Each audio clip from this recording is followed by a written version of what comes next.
Je vais laisser la parole à Jérémy qui va vous introduire ce webinaire. Je vous remercie à tous. Bien, merci Laetitia. Donc bonjour à tous, je vais me présenter également. Donc Jérémy Tourtier, alors je suis chargé de mission au SCOT de l'agglomération lyonnaise, mais aussi on m'a confié la tâche, enfin les 12 SCOT de l'Interscot m'ont confié la tâche de coordination de cette démarche, donc pour le compte des SCOT, auquel vous avez, de la part de qui vous avez déjà reçu les convocations. Donc je vais peut-être faire un bref petit rappel de ce qui vous parle en fait, qu'est-ce que l'Interscot, puisque je pense que certains d'entre vous ne connaissent pas forcément cette démarche. Vous êtes donc parmi nous un certain nombre de personnes, donc des EPCI qui, on va dire, qui sont sur ce territoire, ce vaste territoire que vous avez vu apparaître de l'Interscot. Donc il y a à peu près une quarantaine d'intercommunalités sur ce grand territoire. Donc l'Interscot, rapidement, pour rappeler l'histoire, c'est une démarche informelle qui réunit depuis 2003 donc 13 SCOT initialement. Maintenant on est une douzaine de SCOT pour réfléchir ensemble à l'aménagement de ce vaste territoire, puisqu'il y a des objectifs, des orientations, des contextes qui sont communs à l'ensemble de ce vaste territoire. Donc, si on peut remettre juste la carte en amont pour vous situer. Donc, on est sur un grand territoire qui va de Roanne jusqu'à Bourgoin, d'est en ouest. Ensuite, de nord au sud, on va du Val-de-Saône jusqu'à Annonay. Donc, vous voyez que c'est un territoire assez important qui réunit plus de 3 millions d'habitants et plus d'un million d'emplois, avec un certain nombre d'agglomérations de taille assez importante, donc 2 métropoles, Saint-Étienne et Lyon, et puis 6 agglomérations de plus de 50 000 habitants. Donc, ceci étant dit, rappelez quand même que l'Interscot, donc c'est une démarche avant tout politique. Donc, si on peut passer à la slide suivante, où c'était une volonté initiale de la part des élus de ce territoire, notamment les présidents des SCOT, on va dire inciter à l'époque, pardon, je suis désolé pour mon téléphone, inciter à l'époque par notamment les agences d'urbanisme de Lyon et Saint-Étienne à se regrouper dans une communauté de destin, finalement. Donc, les élus travaillent ensemble depuis 2003, je disais, et techniquement également se réunit à différentes reprises avec les chargés de mission SCOT pour travailler sur un certain nombre de sujets dont je reviendrai dessus tout à l'heure. Donc l'Interscot, peut-être on peut passer à la slide suivante, se donne 4 grands objectifs depuis son origine. Donc c'est à la fois une plateforme d'échange où les SCOT échangent sur leurs bonnes pratiques, leurs expériences, voilà ce qui serait intéressant de voir figurer dans les SCOT. C'est aussi une boîte à outils, on le verra tout à l'heure. Il y a un certain nombre d'études qui ont été produites avec les agences d'urbanisme pour améliorer la connaissance.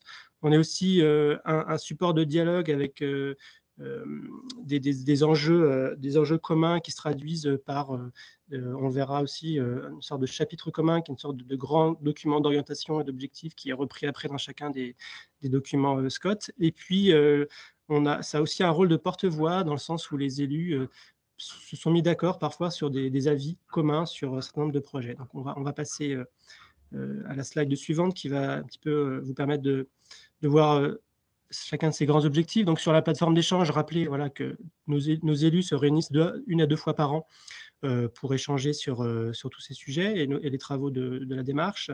On a des comités techniques qui réunissent donc les chargés de mission de SCOT, et puis on a des partenaires aussi que sont l'État, la région, le pôle métropolitain, et puis les syndicats de transport, donc qui participent à ces comités techniques. Et de plus en plus, je dirais aussi, on travaille avec vous, avec les EPCI, sur différents sujets.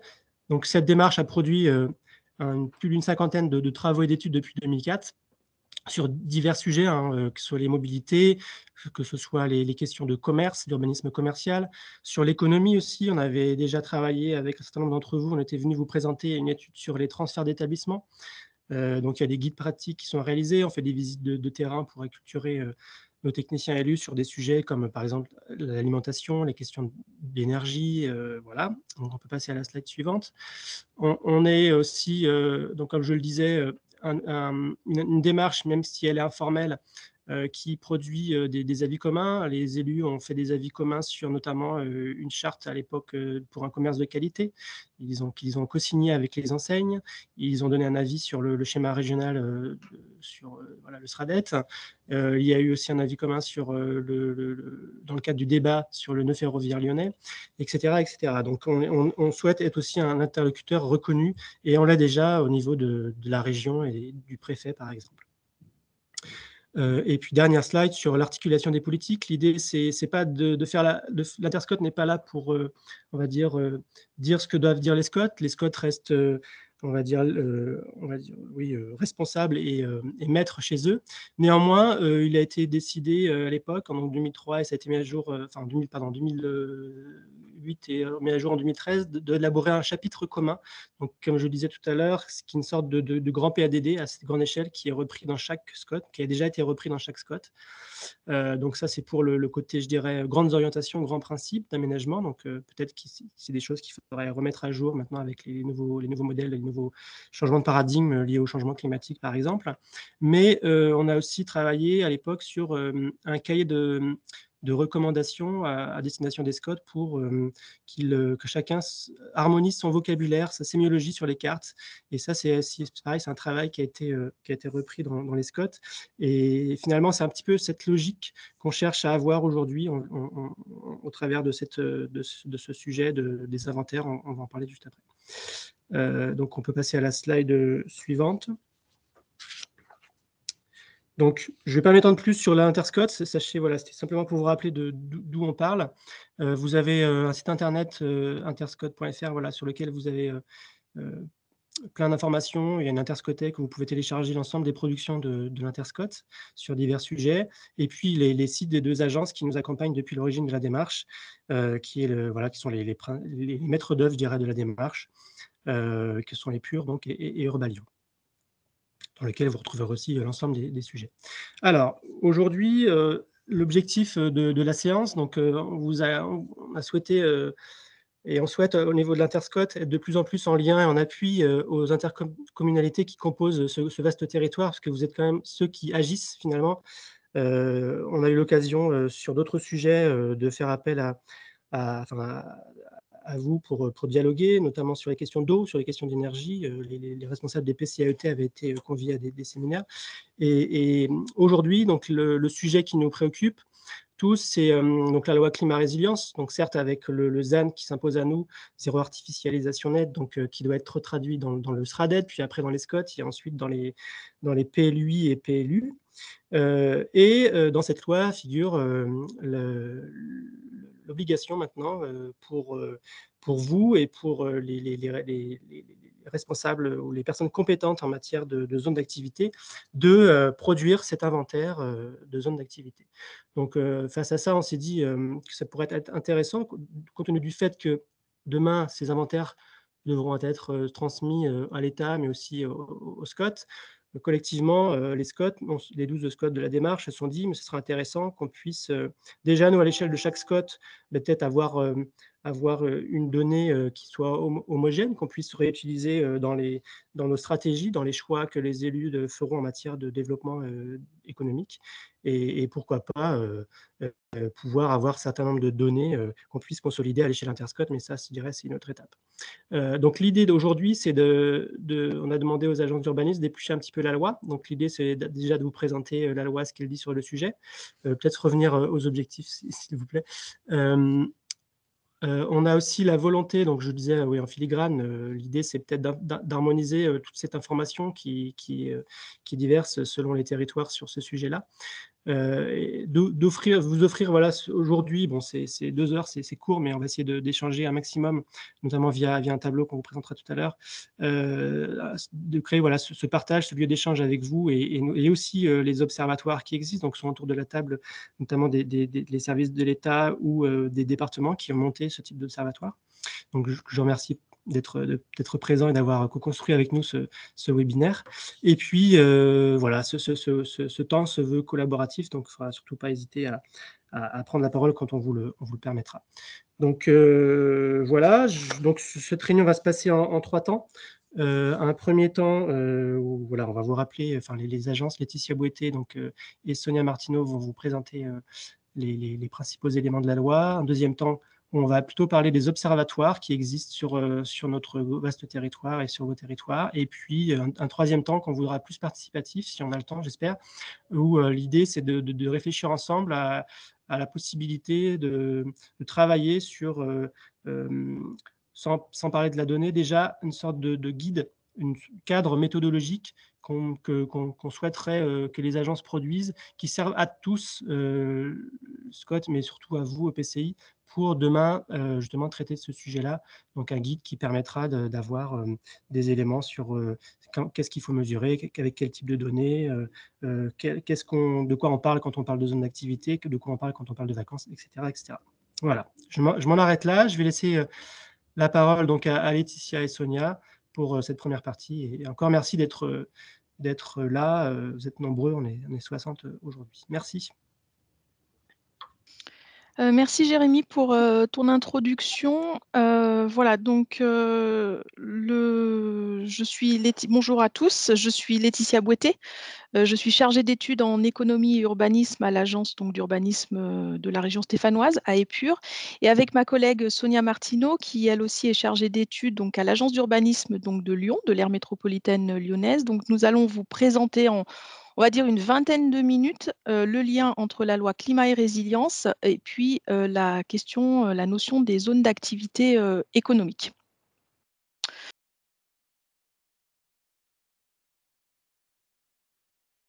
Voilà. Donc, vous avez le fichier qui est en lien dans le chat. Alors, je vous demande si vous voulez bien l'ouvrir. Donc, soit vous cliquez dessus et ça marche directement. Si ça ne marche pas, vous copiez le lien, vous le collez. Si vous avez Google Chrome, c'est encore mieux. C'est un fichier. Ce que je vais faire, c'est que je vais le partager. Ou Sonia, si tu peux le laisser afficher, comme ça, on va pouvoir le regarder pour vous expliquer un peu les règles du jeu. Voilà. Alors, ce fichier, c'est un tableau. C'est un tableau qui est partagé pour l'ensemble des participants. Ce qui veut dire que quand vous allez compléter le tableau, les autres pourront le voir. Donc voilà, on est vraiment sur un système un format partagé. Et c'est ce tableau qui va alimenter notre séance de travail et ça sera à vous de renseigner ce tableau tout au long de ce webinaire. Voilà, vous avez quartier libre. Et nous essaierons en fin de séance de faire une synthèse dans le troisième temps qui a été présenté par Jérémy. On fera une synthèse de ce tableau et on bâtira nos échanges à partir de ce fichier. Voilà. Donc, si je regarde bien le tableau, vous avez en vertical le nom de votre structure, c'est classé par ordre alphabétique pour pouvoir vous repérer plus facilement. Et en ligne, vous avez les différentes questions auxquelles nous vous proposons de répondre. Alors, ça ne sert à rien de vous y mettre tête baissée tout de suite. Au fur et à mesure de la présentation, on va vous expliquer à quel moment vous pouvez renseigner les questions. Comme vous le disait Jérémy, la matinée est découpée en 3 temps. On a les 2 premiers temps qui sont dédiés à vous apporter des éléments de connaissance et le dernier temps, c'est vraiment consacré à la séance de travail, à échanger et à partager tous ensemble. Voilà, puisque c'est le but d'aujourd'hui. Je vous propose donc dès maintenant de regarder les questions 1 à 3. Ça ne sert à rien d'aller plus loin pour l'instant. Vous avez déjà eu aussi les questions en amont de la réunion, mais vous pouvez les consulter, les regarder et au fur et à mesure de la présentation qui va suivre, je vous laisse renseigner en fait ce tableau. Pas d'inquiétude, vous aurez à nouveau un temps qui sera dédié en fin de séance pour remplir le tableau. Vous aurez une quinzaine de minutes pour pouvoir remplir le tableau. L'objectif, comme on vous le disait en introduction, c'est qu'on puisse avoir vos besoins, votre ressenti sur justement cette question de l'inventaire des zones d'activité économique et de vous accompagner après pour la suite sur cet inventaire et sur un outil harmonisé à l'échelle de l'Interscot. Voilà en quelques Alors, mots. il y Jérémy, a oui. quelques soucis techniques en effet. Le Ah, le document en partage est en lecture seule. Donc personne ne peut écrire dessus. Est-ce qu'on peut modifier J'avais ce... envoyé un nouveau lien. Ça fonctionne? parce que là, vous voyez, on a quand même 34 personnes qui sont connectées dessus. Oui, après, ils ne peuvent pas le modifier, Donc ni et écrire. vous ne pouvez pas le modifier, c'est ça. Voilà.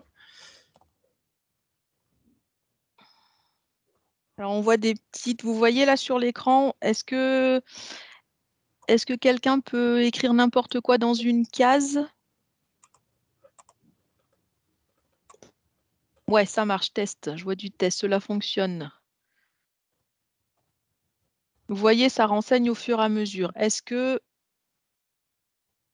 Qui a des soucis? Êtes-vous nombreux à avoir des soucis?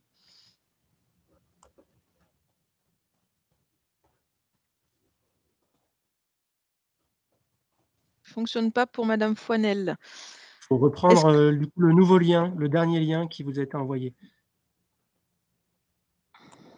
Je vais le recoller dans le chat.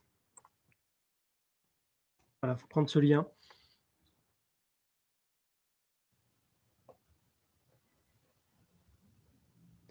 J'en profite pour répondre à une question qui a été posée. En effet, il n'y a pas de transmission au service de l'État de l'inventaire. Je me suis trompé. Je viens de vérifier.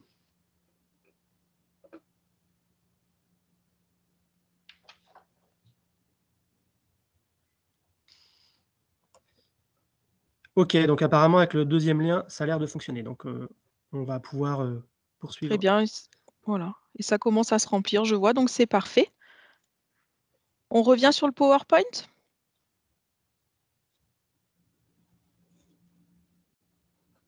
Alors, sur la diapo suivante, quelques grands éléments de contexte et de rappel de la loi climat et résilience. On ne va pas rentrer dans le détail, vous commencez un peu à la connaître. Dans la continuité en fait de la Convention citoyenne pour le climat, la loi climat et résilience a été promulguée donc en août dernier. Cette loi s'inscrit dans un dispositif réglementaire qui cherche en fait un mode d'urbanisation équilibré, et ça depuis la loi SRU. Donc cette loi climat et résilience, elle vient en fait compléter un corpus législatif qui s'est construit depuis, on va dire, une vingtaine d'années en matière de sobriété foncière. On a eu par exemple la loi Grenelle 2, ensuite on a eu la loi Allure, la loi biodiversité, puis enfin la loi Élan.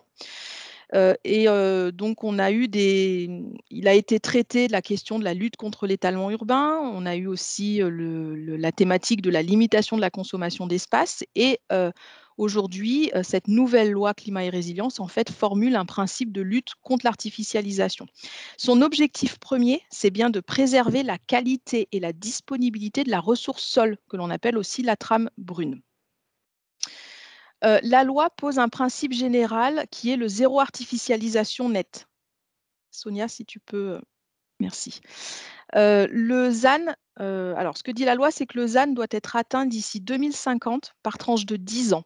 Ça veut dire en fait que le rythme de consommation des espaces naturels, agricoles et forestiers doit être divisé de moitié d'ici 2030 par rapport à la période 2011-2021.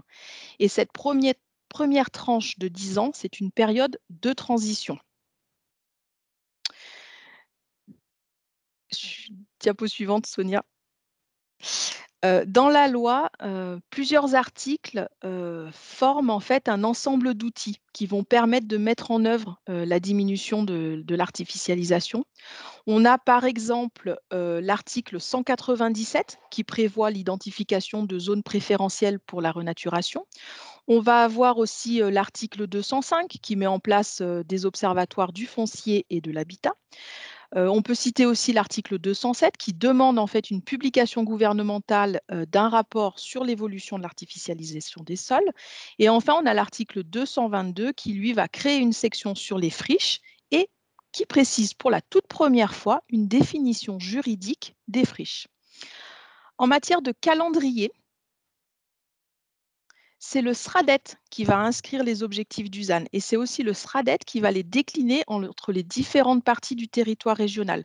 Mais avant cela, ce sont les syndicats mixtes de SCOT qui peuvent proposer à la région des objectifs régionaux et infrarégionaux.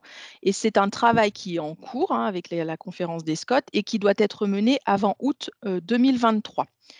Puis, les syndicats mixtes de SCOT auront jusqu'en 2026 pour intégrer ces objectifs dans leurs documents.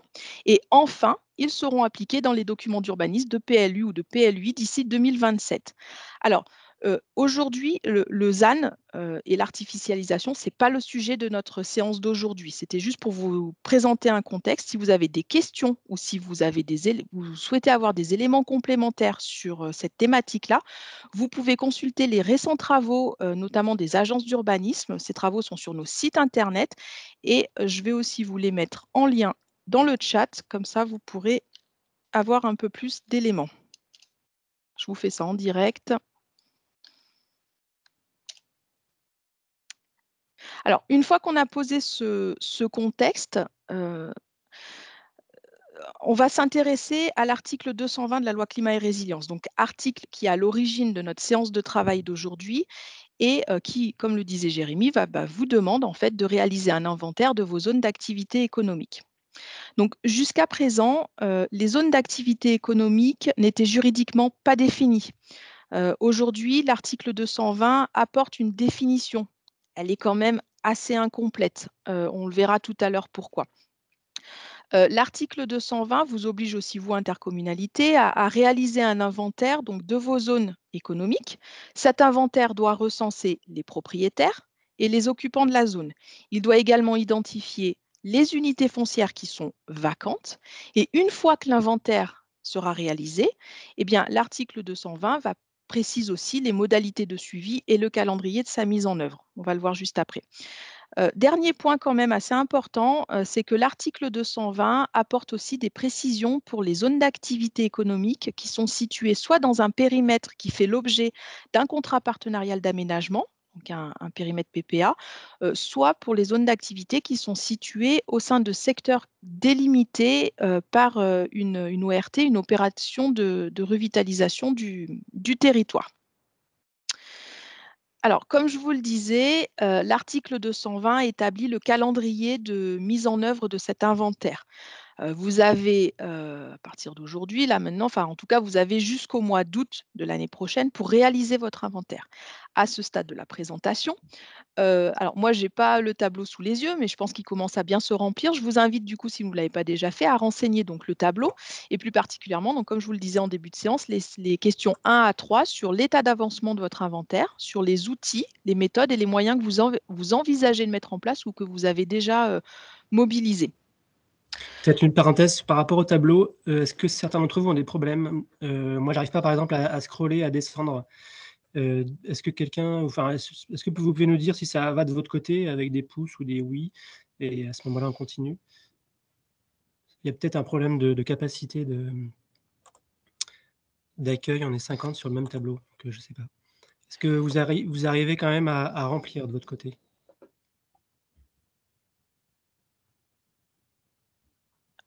Jocelyne, vous n'avez toujours pas accès au tableau. Vous avez copié-collé le lien, le dernier lien qui a été envoyé par Jérémy.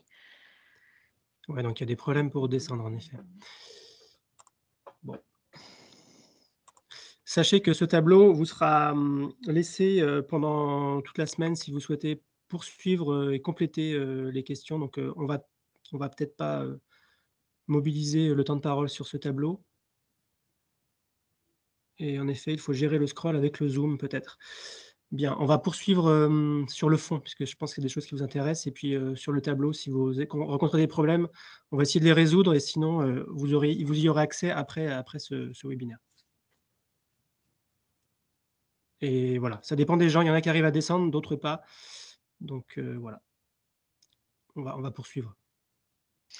Sonia, d'accord, on continue. Ce que je peux vous proposer, c'est peut-être, vous avez, sur le tableau tout en haut sur la gauche, vous pouvez zoomer ou dézoomer, choisir, à quel niveau de lecture vous voulez être et peut-être qu'en dézoomant, est-ce que ça descend enfin vous arrivez mieux à j'ai quelqu'un qui me dit: «Fonctionne en diminuant le zoom», voilà.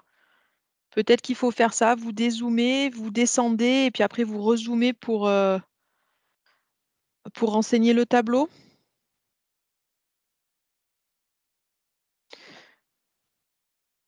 Écoutez, on va En effet, c'est que la première ligne étant figée, on ne voit pas forcément le déroulement, donc il faut dézoomer.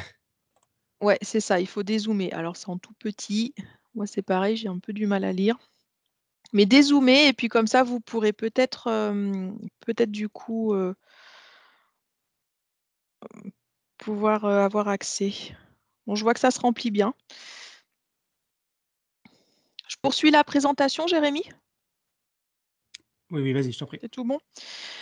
Alors, si on revient sur le calendrier, une fois et donc sur la diapo qui vous est non, Sonia, si tu peux revenir à la 22, merci.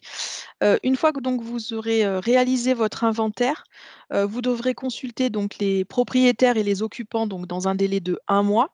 Et c'est en septembre de l'année prochaine, donc vous allez arrêter votre inventaire et l'objectif, c'est que vous le transmettiez en fait notamment au syndicat mixte de Scott et pas à l'État, comme Jérémy vous l'a précisé tout à l'heure. Et puis, dernier point sur le calendrier, c'est que l'inventaire devra être renouvelé tous les 6 ans, et donc du coup en 2029. Je laisse la main à Sonia pour la suite. Bonjour à tous.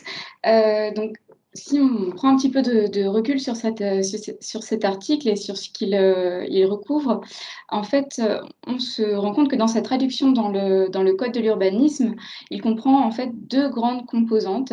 D'abord, les articles L318-1 et -2 qui sont en fait généralistes et qui portent sur le recensement de l'ensemble des zones d'activité économique. Donc, on l'a précisé. Et il y a l'article L300-8 qui, lui, par son action ciblée, son identification ciblée à la fois de la vacance et surtout de l'intervention possible pour les périmètres en ORT ou en PPA de mise en demeure de réhabilitation des propriétaires de locaux vacants et pouvant gêner en fait la requalification de zones d'activité. On est bien sur une nature préopérationnelle donc de l'article de loi et de ses conséquences. Donc il y a vraiment 2 logiques un petit peu différentes et 2 composantes dans cet article. Et en conséquence, ces objectifs sont aussi différents et multiples. Donc, aux articles d'inventaire générique, on voit bien qu'ils renvoient plutôt à la possibilité d'alimenter les démarches de planification donc, qui sont climatisées, en cours de climatisation, que ce soit les SCOT ou les PLU. Tandis que dans sa partie plus opérationnelle, le fait de débloquer certaines difficultés, certains points durs pour requalifier les zones d'activité, on est bien dans un objectif très opérationnel. Les limites de cet article, donc, c'est la définition incomplète de la zone d'activité économique. Pourquoi définition incomplète? Car elle renvoie donc uniquement aux compétences, en fait, aux espaces qui sont sous compétences des intercommunalités, les zones d'activité économique, artisanale, industrielle, tertiaire, touristique, sans préciser d'autres critères de définition. Donc, c'est une vision partielle de la manière dont on peut définir des zones d'activité et c'est encore plus partiel dans ce qu'il s'agira de prendre en compte pour alimenter les démarches de planification et notamment des potentiels de développement économique pouvant être remobilisés. Une absence de précision aussi de l'article concernant les modalités de l'inventaire, le format de transmission de l'information, ainsi que son contrôle de légalité. Enfin, et on y reviendra par la suite, le contenu précis de l'inventaire nécessitera donc des arbitrages qui sont laissés au libre choix des intercommunalités. Donc, ces arbitrages, ils vont avoir lieu donc au fur et à mesure de l'inventaire à chacune des étapes. Donc, la première, lors de la délimitation des espaces à inventorier. Finalement, on peut choisir de faire bouger le curseur entre ce qui est classiquement observé et est délimitée par les observatoires, notamment quand elles prennent en compte les zones d'activité économique, jusqu'à une vision beaucoup plus exhaustive du foncier économique qui, lui, rentre tout à fait dans la logique de sobriété foncière pour le foncier économique. Ce qui signifie que pour délimiter et définir les zones d'activité économique, il va falloir donc faire des arbitrages, se demander quel point de départ utiliser. Est-ce qu'on part des documents d'urbanisme? Est-ce qu'on part des zones d'activité économique? Comment est-ce qu'on les qualifie? Est-ce qu'on ne s'intéresse qu'aux zones monofonctionnelles ou est-ce qu'il y a des espaces mixtes qui peuvent être pris en compte pour d'autres raisons?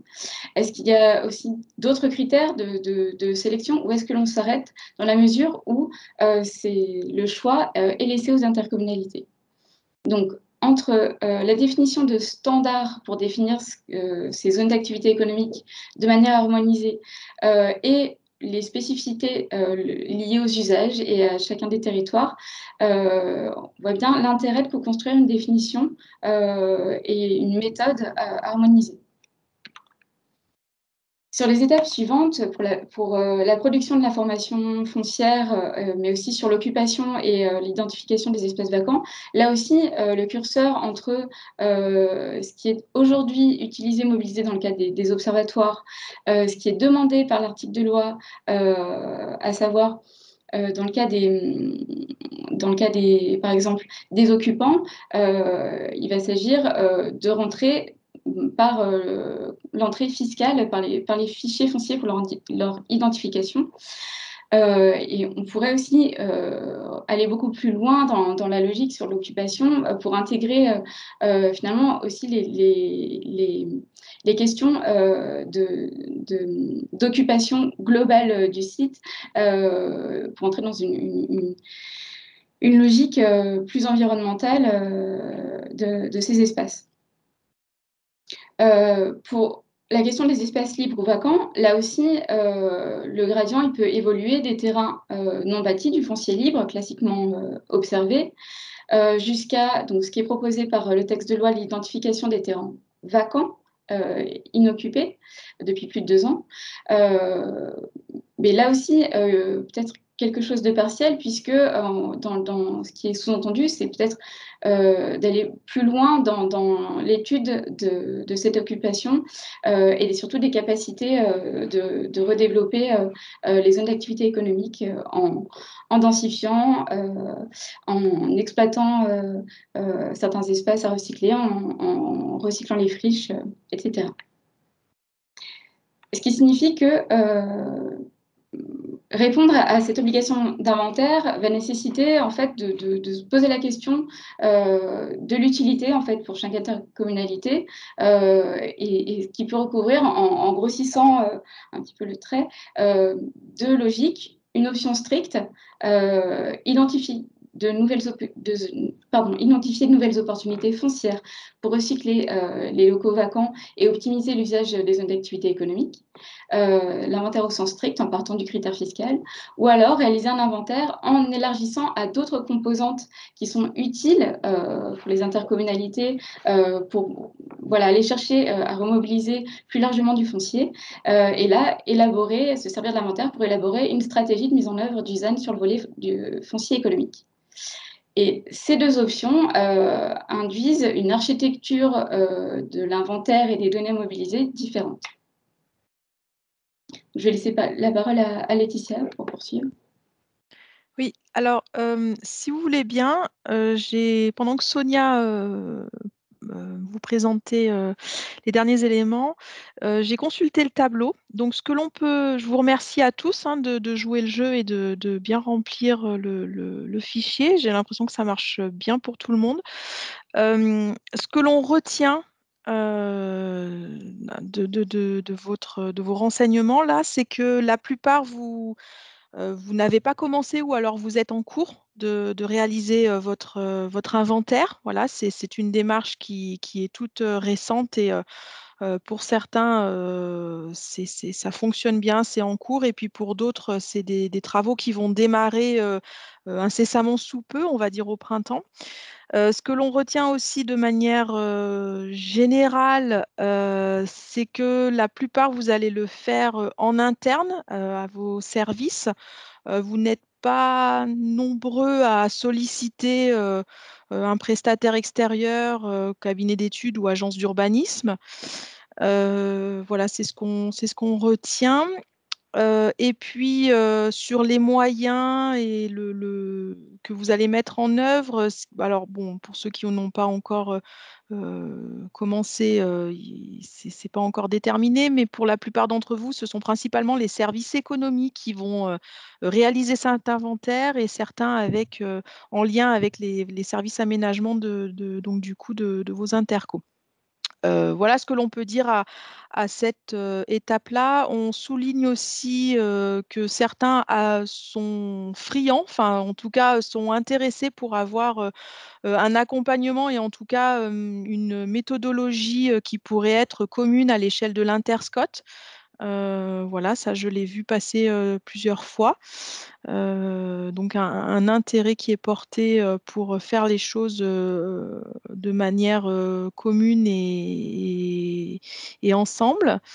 Voilà ce que l'on peut dire en tout cas sur la synthèse du tableau.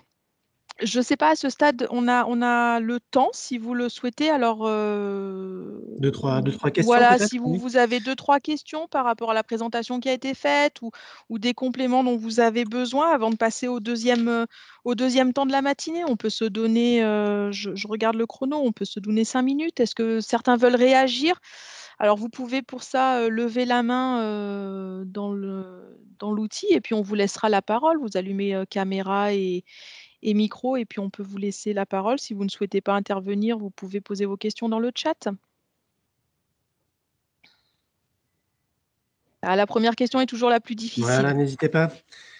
On est là pour partager, pour échanger, Soit pour, des questions, sur, le fond de la loi ou, comment vous réagissez, voilà, à ce qui vient d'être présenté sur, les types d'inventaire, voilà, se limiter à ce que dit la loi, l'élargir, qu'est-ce qui vous paraît pertinent? Monsieur Chaput, je vois que a levé la main.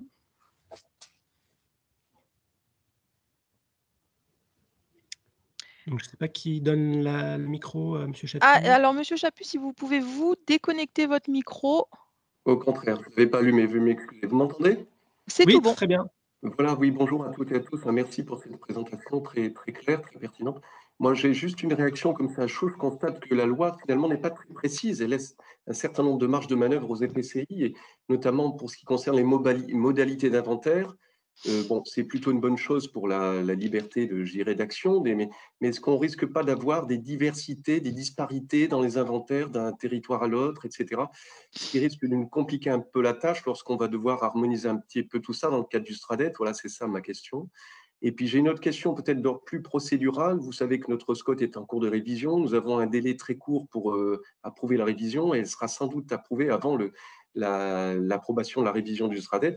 Donc, comment on va intégrer, je dirais, les inventaires de chaque EPCI qu'on va recevoir à l'issue de l'arrêt de notre SCOT? Donc, est-ce qu'on va devoir remodifier après s'il y a beaucoup de changements? Ou est-ce que, pour anticiper tout ça, il est peut-être préférable de demander aux EPCI de nous transmettre dans les meilleurs délais leur inventaire? Voilà, c'est une question d'ordre d'organisation plutôt, mais qui nous préoccupe, nous, ici, au SCOT du Beaujolais. Voilà les 2 réflexions que j'ai dans un premier temps. Est-ce que Laetitia, tu vas apporter des réponses? Alors, moi, j'ai quelques éléments, oui, puis Jérémy, tu peux me compléter. Effectivement, vous l'avez très bien dit, monsieur Chaput, c'est que, il n'y a pas aujourd'hui, en tout cas, la loi est très très light, hein, sur comment faire. C'est un peu au bon vouloir de chaque EPCI. Il y a certaines, choses, notamment sur la question de la vacance où, la loi, dit comment faire, mais après pour le reste, c'est pour ça qu'aujourd'hui on est ici, pour voir si on ne peut pas proposer, d'harmoniser un peu les inventaires pour qu'on ait quelque chose, qui puisse être, en tout cas un socle commun à l'échelle Interscot et avoir une plus grande facilité et lisibilité sur cet inventaire-là. Et puis après, au bon vouloir de chacune des intercommunalités, de rajouter dans cet inventaire d'autres informations qui sont propres et qui sont suivies par les intercos. On en parlera tout à l'heure. Sur la question de le lien avec la révision du SCOT, alors là, clairement, je ne sais pas, je ne peux pas vous répondre. Peut-être que Jérémy, tu auras l'information, mais effectivement, il n'y a pas de. Le calendrier des inventaires, c'est que l'inventaire doit être transmis au syndicat mixte de SCOT en 2023. Mais si le SCOT est approuvé avant, après, peut-être effectivement, c'est une relation avec chacun des EPCI pour être en relation et en partage au mieux. Je pense qu'il n'y a pas un effet de lien direct. En fait, les inventaires, ça reste une information précieuse, je pense, pour élaborer une stratégie dans un SCOT. Maintenant, si les inventaires sont faits après le SCOT, c'est pas problématique, quoi. Juridiquement, il n'y a pas de problème. Mais en effet, si vous l'avez avant, c'est d'autant mieux pour vous pour travailler, quoi. Mais, voilà. Merci beaucoup.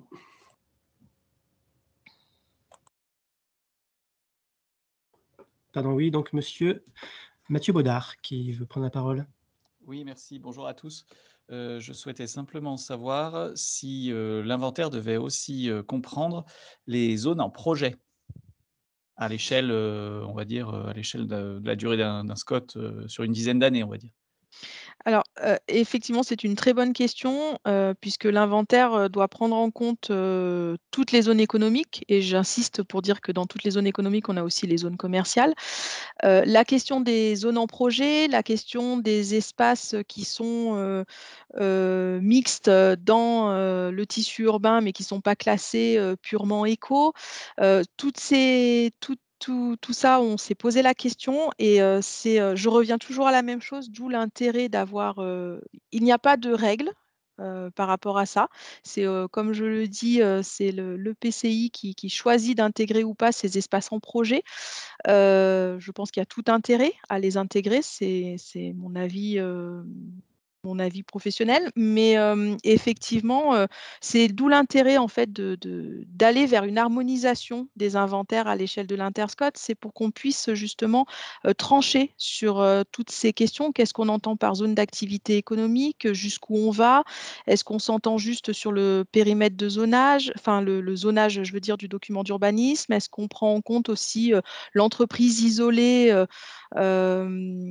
qui est dans le milieu urbain, mais qui est quand même une grosse entreprise, mais qui n'est pas inscrit comme de l'économie? Est-ce qu'on prend en compte les espaces de projet?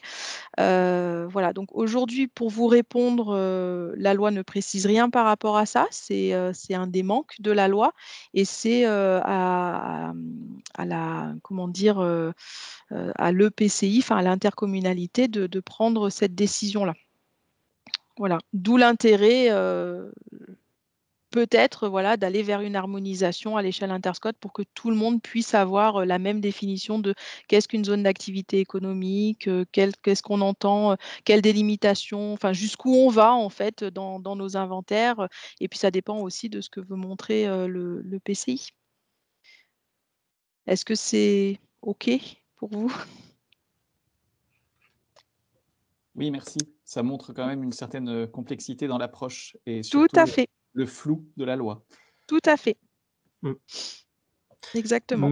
Madame Reynaud, qui souhaitait aussi prendre la parole, donc de la DDT de Savoie. Oui. Allez-y. Oui, bonjour, est-ce que vous m'entendez? On vous entend. Oui, c'est bon, on Bonjour vous à entend. tous. Personnellement, tel que j'ai entendu les objectifs de la loi, au-delà de l'intérêt très grand de mobiliser l'attention des EPCI sur la nécessité d'agir sur leur zone d'activité, de mieux les connaître et d'en faire un inventaire vraiment sérieux des possibilités d'identification et de remobilisation du foncier existant, l'intérêt premier, à mon avis, de ces textes, c'est de donner des outils aux collectivités pour mobiliser du foncier ou de l'immobilier vacant ou dégradé. Donc, en ce sens, la question de comprendre dans ces inventaires des zones en projet n'a pas une utilité technique et pratique finale qui me sauterait personnellement aux yeux.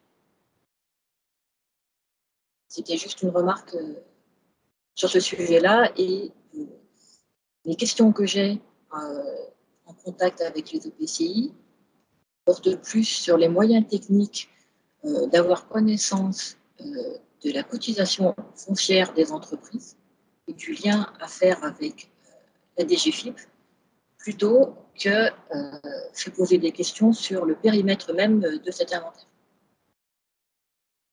Merci. Du coup, j'en profite pour solliciter les autres DDT qui sont avec nous. Est-ce que, donc moi j'entends très bien ce que vous dites, Madame Reynaud, donc que les espaces de projet sont peut-être pas des espaces à prendre en compte donc, dans l'inventaire au regard d'autres objectifs. Est-ce que d'autres DDT qui sont avec nous ont un avis à ce sujet? Comment vous vous positionnez, vous, par rapport à ça? Ça peut être intéressant d'avoir vos avis, ou est-ce que c'est pour l'instant quelque chose que vous n'avez pas encore réfléchi?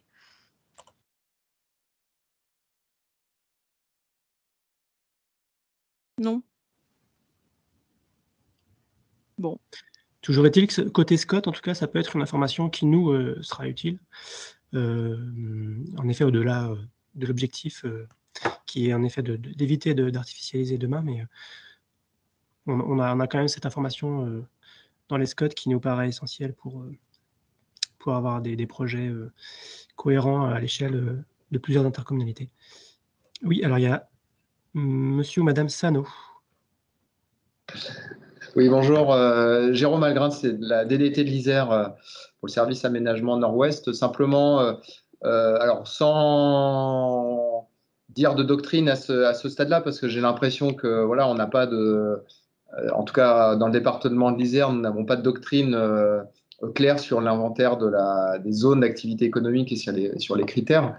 Mais en tout cas, moi je pense qu'il est important, c'est pas tant le périmètre que la qualification, c'est-à-dire que cet inventaire doit être le plus qualifié possible. On ne doit pas avoir une simple liste de zones d'activité, c'est surtout effectivement savoir si on est sur des zones d'activité en projet, sur la nature de la zone, des activités existantes, est-ce qu'on est sur des sites isolés, du mixte. Il est plus là, ce qui sera aussi une information, me semble-t-il, importante pour les SCOT dans le cadre de l'intégration de cet inventaire à la mise en compatibilité des documents avec la loi climat et résilience. Donc, cet inventaire, il a l'obligation d'être produit, mais il n'est pas opposable en soi. Donc, il faut plutôt le prendre comme un document technique, à mon sens, un document, un porté à connaissance, si je puis dire, qui est fait par l'EPCI au SCOT, plus comme un document qui sera opposable par la suite. Donc, autant qu'il soit à mon sens, le plus exhaustif possible et surtout le plus détaillé possible de façon à éclairer le SCOT. Tout à fait. Tout à fait, merci. Est-ce que, du coup, moi je me permets de rebondir, est-ce qu'il y a des intercos qui veulent réagir par rapport à ce qu'on vient de dire jusqu'à maintenant, ceux qui ont peut-être commencé à réfléchir à l'inventaire? Est-ce que vous avez limité sur les zones d'activité?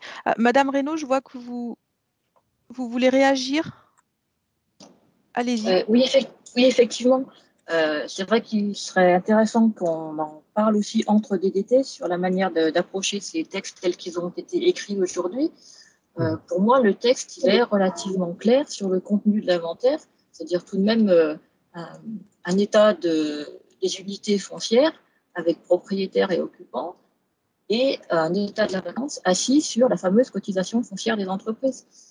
Donc, il est très, très intéressant de profiter de ces obligations réglementaires qui ne prévoient aucune sanction par ailleurs, pour lancer une démarche justement au niveau plus général, plus global, qui puisse remonter dans les SCOT. Mais pour moi, on va dire presque, le texte peut servir de prétexte à lancer des études vraiment intéressantes sur le foncier économique. Et tel que le texte est formulé, il est assez basique sur les objectifs. Pour moi, c'est tel que je l'entends.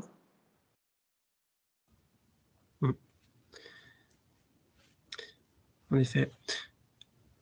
Sur ce sujet, donc en effet, on travaille avec les DDT sur sur ce groupe projet de l'Interscot.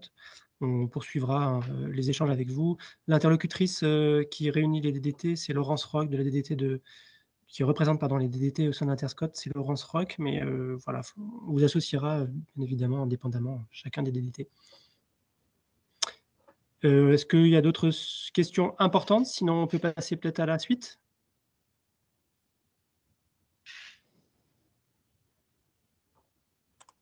Alors, dans le Allez, chat, on continue? ouais. Sur les décrets, il y a une réponse qui a été faite. Ils ne sont pas sortis à ce jour. Non, on les attend.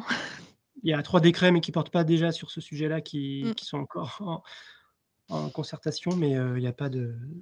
Le décret sur les ZAE, voilà, c'est dans plusieurs mois encore. Bien, on poursuit.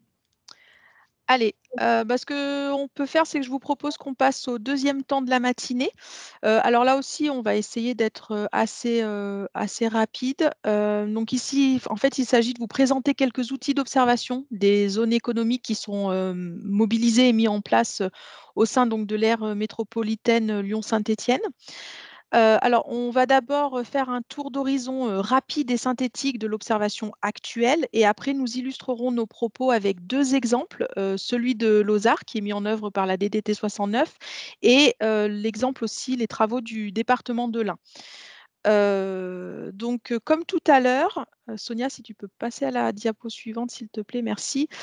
Comme tout à l'heure, vous pouvez dès maintenant renseigner la 4e question du tableau. Donc en fait ici, sur cette question-là, il s'agit de savoir si vous avez donc un outil d'observation des ZAE ou alors du foncier économique. Et puis je vous laisse préciser les données, les indicateurs ou les informations que vous suivez et qui alimentent justement votre observation aujourd'hui. Voilà. Si, diapo suivante, Sonia. Voilà. Et alors, du coup, pour vous introduire, le territoire donc, de l'aire métropolitaine Lyon-Saint-Étienne, c'est un territoire qui est de manière globale et plutôt bien couvert en matière d'observation des zones d'activité économique. Les acteurs sont divers, mais dans l'ensemble, les pratiques convergent. Il y a des observatoires qui sont portés par les SCOT eux-mêmes. Donc, il y a aussi des observatoires qui sont portés par des structures comme la DDT 69 ou le département de l'Ain, dont on verra leur présentation tout à l'heure. Et puis, on a aussi donc, les agences d'urbanisme de Saint-Étienne et de Lyon qui ont également leur observatoire des zones économiques et puis du foncier économique. Et puis, ces observatoires alimentent notamment les démarches de planification, mais aussi tout ce qui est suivi économique des collectivités, donc qui sont partenaires des agences. Très rapidement, c'est que nous n'avons pas étudié toutes les démarches d'observation de l'aire métropolitaine Lyon-Saint-Étienne. Nous avons choisi d'étudier et d'interviewer les acteurs qui ont les démarches d'observation les plus avancées. Donc, par exemple, on a sélectionné le SCOT des Rives du Rhône, le SCOT Nord-Isère. Donc, on a aussi la DDT 69 et le département de l'Ain.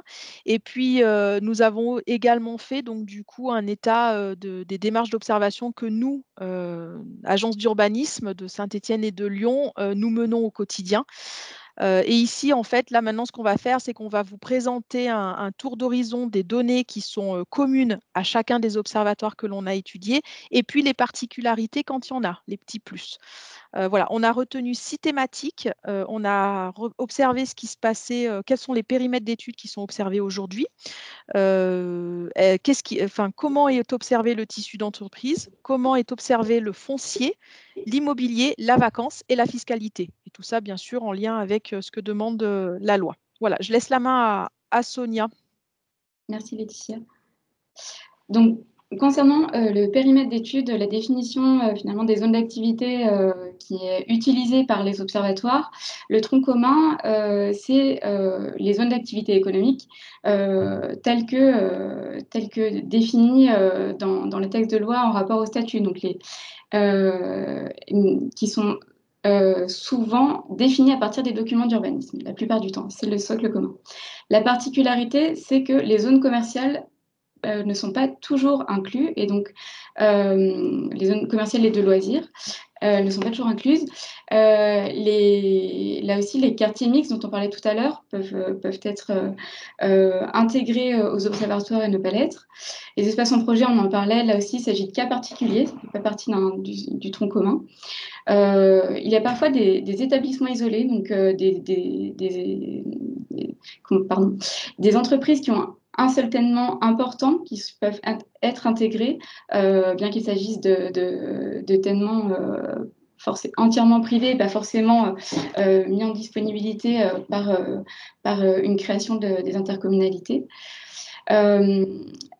Ce qui est observé, c'est quand même le socle d'observation de ces observatoires, c'est le tissu économique via l'observation des établissements et le fichier Sirène.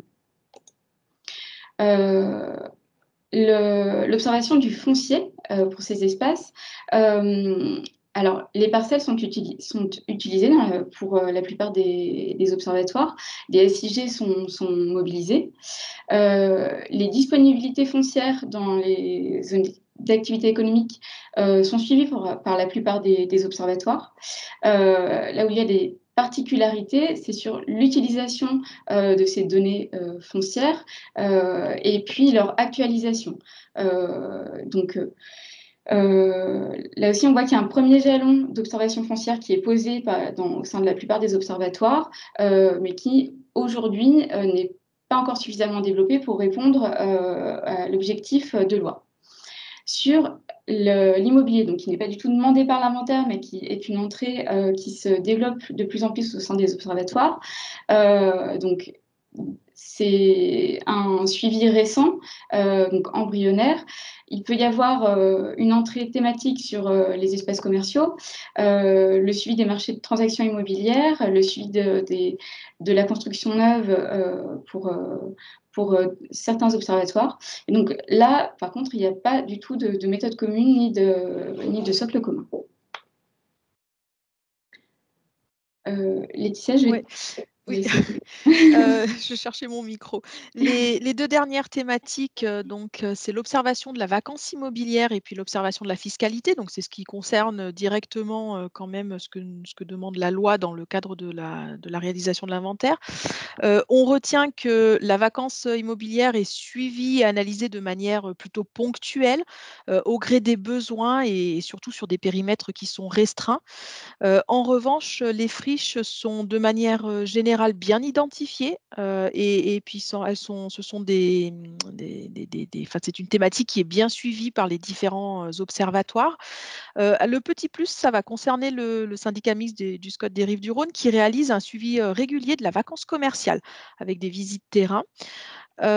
Si on s'intéresse maintenant à la fiscalité, alors c'est une thématique qui est très peu observée, voire pas du tout observée par les différents observatoires. On a quand même si l'agence d'urbanisme de Lyon qui observe le produit fiscal des entreprises à partir donc du coup de la CFE, hein, outil qui est demandé d'utilisation en tout cas par la loi. Et l'agence d'Urba suit en fait le produit fiscal plus particulièrement sur les sites du SAE de la métropole de Lyon. Alors, ce que l'on retient, donc vous avez de nouveau la petite question. Et vous, comment observez-vous? Donc voilà, je vous rappelle de renseigner la petite question 4 du tableau, mais j'ai regardé tout à l'heure, ça se remplit bien, je vous remercie. Alors, ce que l'on retient de tout ça, en fait, c'est qu'au sein de l'aire métropolitaine Lyon-Saint-Étienne, l'observation des zones économiques et du foncier éco est bien présente. On assiste à une même volonté d'observation et de suivi par différents acteurs. Donc voilà, on a des choses qui se passent. On constate que le type de zone d'activité économique qui est suivi, ben, il est plutôt variable d'un observatoire à un autre et que certains observatoires s'affranchissent même des simples limites des zones d'activité économique et observent aussi ce qui se passe dans le tissu urbain. Autre constat de cette synthèse, c'est que tous les observatoires disposent d'un socle d'observation foncière et puis aussi tous ces observatoires prennent en compte les informations des documents d'urbanisme. J'ai parcouru le tableau juste avant et effectivement, la plupart d'entre vous, vous utilisez cette source de données qui est le zonage PLU pour identifier les zones d'activité économique. Les informations fiscales sont très peu utilisées, alors qu'il s'agit, comme je vous le disais tout à l'heure, de la donnée qui est quand même à mobiliser selon la loi pour calculer et identifier la vacance des zones d'activité économique. Donc là, il y aura peut-être aussi un petit travail pour vous accompagner. Et puis les observatoires, avant-dernier constat, c'est que les observatoires sont de plus en plus axés sur les activités économiques. Et donc, ces observatoires développent de plus en plus de nouveaux outils d'observation pour suivre les transactions immobilières, les transactions foncières, les permis de construire ou tout simplement le parc immobilier d'entreprise. Et puis, dernier constat, c'est que les observatoires accompagnent beaucoup les démarches de sobriété foncière, de plus en plus. On a de plus en plus d'observatoires qui suivent l'offre foncière, par exemple. Je l'ai vu passer aussi dans le tableau que vous êtes en train de renseigner. Vous suivez aussi de plus en plus l'occupation des sols. Et ces observatoires, en fait, déclenchent également des études sur les potentiels fonciers en zone d'activité économique ou alors même en dehors de ces zones économiques. Alors, maintenant que nous avons fait un tour d'horizon de ces observatoires à l'échelle de l'aire métropolitaine Lyon-Saint-Étienne, je vais laisser la parole donc à Julie de la DDT du Rhône, puis après à Xavier Dupasquier du département de l'Ain pour vous présenter chacun en 5 minutes en fait leur démarche d'observatoire. Et puis une fois qu'on aura terminé, on passera au temps d'échange si vous le voulez bien. Julie, est-ce que Oui, vous avez besoin que je partage votre oui, PDF, hein? Je vais faire oui, mais ça. si jamais ça ne fonctionne pas, je l'ai également. Donc, Alors, écoutez, regardez, on va comme vous faire ça. préférez. Alors là, vous devez avoir mon écran. Je crois que c'est en chargement. C'est tout Alors, noir ça pour va l'instant. arriver. Il faut juste que j'arrive. Voilà, présenter. Je vous mets, alors attendez, je vous mets sur le côté ici. Voilà. Est-ce que c'est bon? Eh bien, c'est tout bon. Allez, je vous laisse la parole. Alors, bonjour à tous, je suis Julie Teyel. Je travaille pour la direction départementale des territoires du Rhône au sein du service connaissance et aménagement des territoires. Et au sein de mon équipe, nous animons en partenariat un observatoire qui s'appelle de son petit nom l'OSAR et qui signifie l'Observatoire des zones d'activité du Rhône. On peut passer à la diapo suivante. Voilà, alors l'OSAR en une slide, qu'est-ce que c'est? Alors c'est un observatoire qui est partenarial, qui existe depuis 2009, qui dresse un état des lieux des zones d'activité du Rhône, qui suit leur évolution et qui utilise des relevés de zonage à vocation économique des documents d'urbanisme. Donc le domaine d'études actuel, le périmètre d'études, donc il s'agit de toutes les communes qui sont dotées d'un document d'urbanisme et dans lesquelles nous analysons le zonage à vocation économique dans ces communes. Et il y a un périmètre différent pour le périmètre du partenariat que vous voyez s'afficher à droite de votre écran, donc qui a évolué au cours du temps, hein, puisque cet observatoire existe depuis 2009 et les partenaires, si je peux dire, fondateurs de ce partenaire de cet observatoire étaient le SCOT du Beaujolais, la Chambre de commerce et d'industrie de Lyon, celle également de Villefranche et du Beaujolais. En 2013, il y a eu de nouveaux partenaires qui se sont associés à cet observatoire avec le SCOT de l'Ouest Lyonnais, la Chambre des métiers et de l'artisanat. En 2015 est venu s'associer le SCOT des Monts du Lyonnais. Et en 2017, la petite particularité pour les communautés de communes du pays de l'Arbrel, des Vallons du Lyonnais et du pays mornantais de la vallée du Garonne qui sont venus en qualité de communauté de communes s'associer à ce partenariat. Voilà, les principaux indicateurs qui sont étudiés à l'heure actuelle sont le nombre et les surfaces des zones d'activité, les densités de bâti. Donc ça, plutôt par rapport à l'analyse des documents d'urbanisme. Il y a également une étude de la vacance, donc là qui est basée donc non pas sur le produit de la fiscalité comme c'est actuellement présenté dans la loi, mais plutôt par rapport au fichier foncier, donc avec des petites incertitudes qui sont inhérents à ces fichiers-là.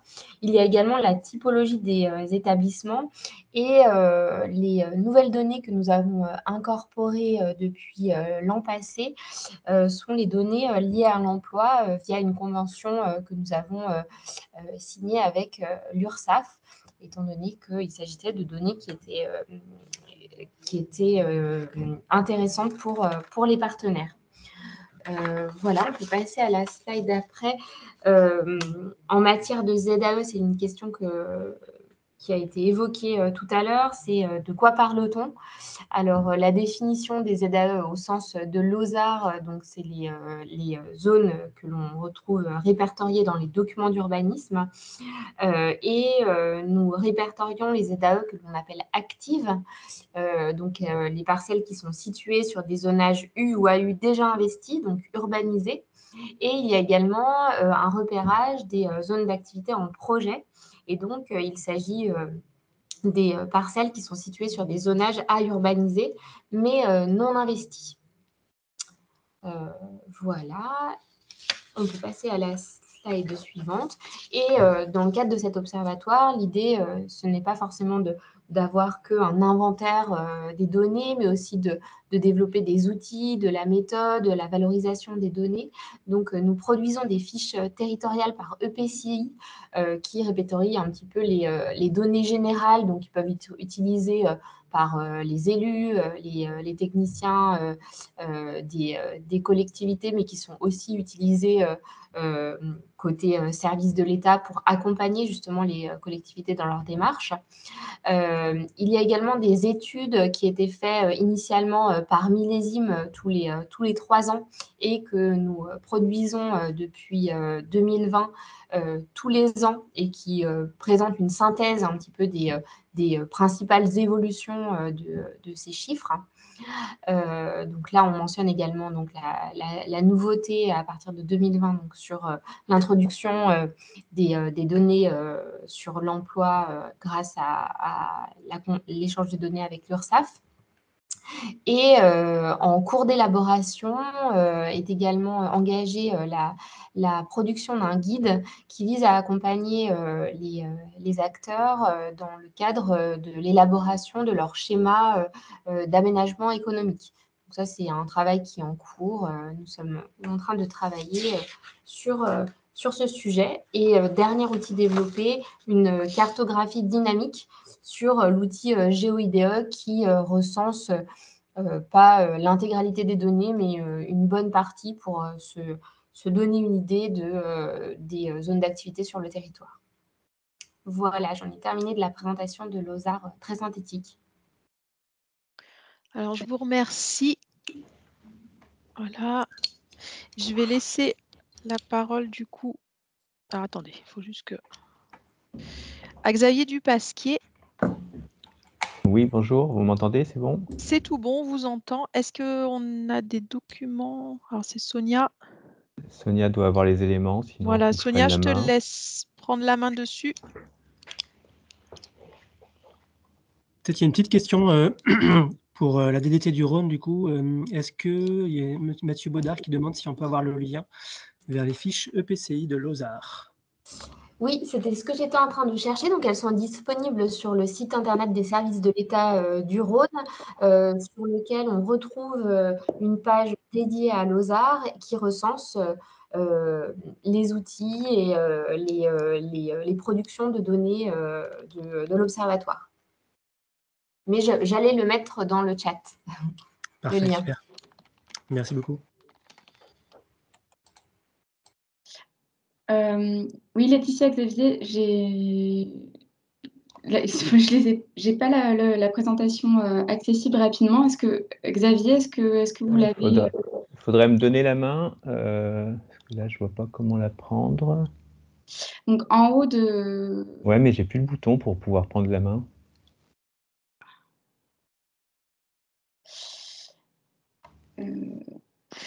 Vous n'avez pas à côté de Des quitter, participants, le là, non? partager? Non, À vous avez partager? D'accord, participants, ouais, conversation, partager. voilà, vous avez partagé. Là, et là, du coup, vous pouvez Et ça partager doit votre être... écran. C'est bon, ça s'affiche très bien. Ça s'affiche. Je vais juste passer, voilà. C'est bon pour vous, vous voyez? Parce que j'ai Oui, perdu. tout bon, Ouais, merci beaucoup. ok. Donc, l'objet est peut-être plus de vous présenter un peu l'historique d'un atlas des zones d'activité qui a eu certaines vicissitudes et qui aujourd'hui n'a pas encore complètement trouvé son public, mais ça permet de mettre en exergue un peu les problématiques qui peuvent se croiser sur ces sujets-là. L'historique, c'est qu'en 2013, le département de l'Ain, excusez-moi, je ne me suis pas présenté, je suis Xavier Dupasquier, je suis le responsable du service aménagement et observatoire des territoires au département de l'Ain, service qui a entre autres le pôle géomatique dans son service. En 2013, le département a lancé un projet d'observatoire des territoires qui avait vocation à être partagé notamment pas mal avec les SCOT pour les aider dans leur élaboration de SCOT et de connaissances territoriales. Ce projet d'observatoire a vécu un certain temps et aujourd'hui n'existe plus pour diverses raisons, je ne vais pas revenir dessus, mais à l'occasion de ce projet d'observatoire est née l'idée d'un atlas des zones d'activité qui était orienté à l'époque vraiment valorisation des zones d'activité et connaissance de ce tissu économique. Ça nous a amené à avoir une convention avec la CCI pour pouvoir exploiter les données de la Chambre de commerce sur les entreprises qui occupaient les zones d'activité.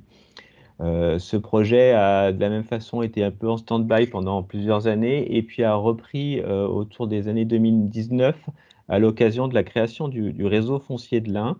Le réseau foncier de l'Ain, c'est une communauté d'acteurs qui regroupe notamment le département, la DDT de l'Ain, la SAFER et l'EPF de l'Ain, 4 unités qui interviennent à l'échelle du territoire départemental.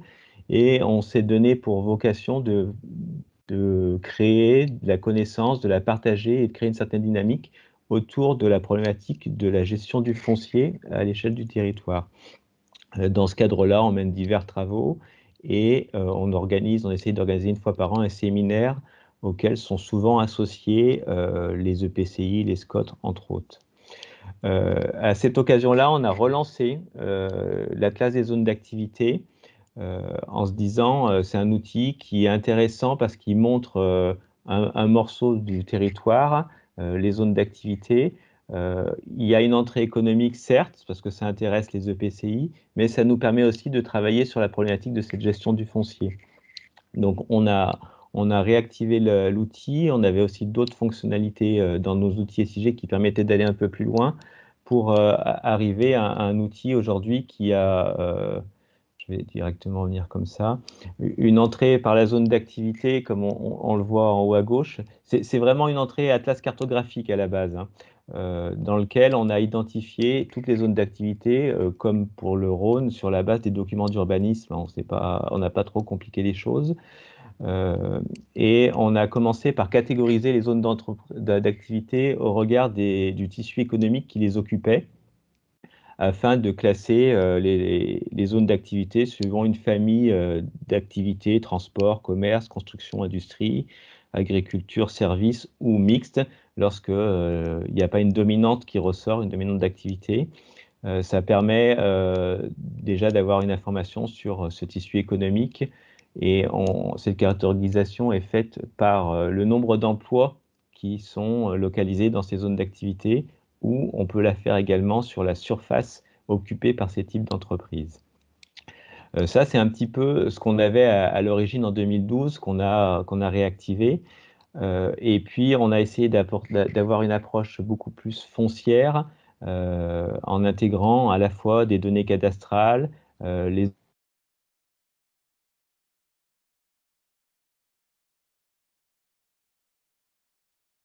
fonciers disponibles ou non disponibles, et Par ailleurs, on croise également des données qui sont liées à le type de propriétaire de ces parcelles en zone d'activité pour commencer à donner des informations sur, on est sur encore de la propriété publique et c'est du foncier disponible, donc il est plus facilement mobilisable qu'un foncier qui appartient à un privé sur lequel il y a un peu de rétention foncière.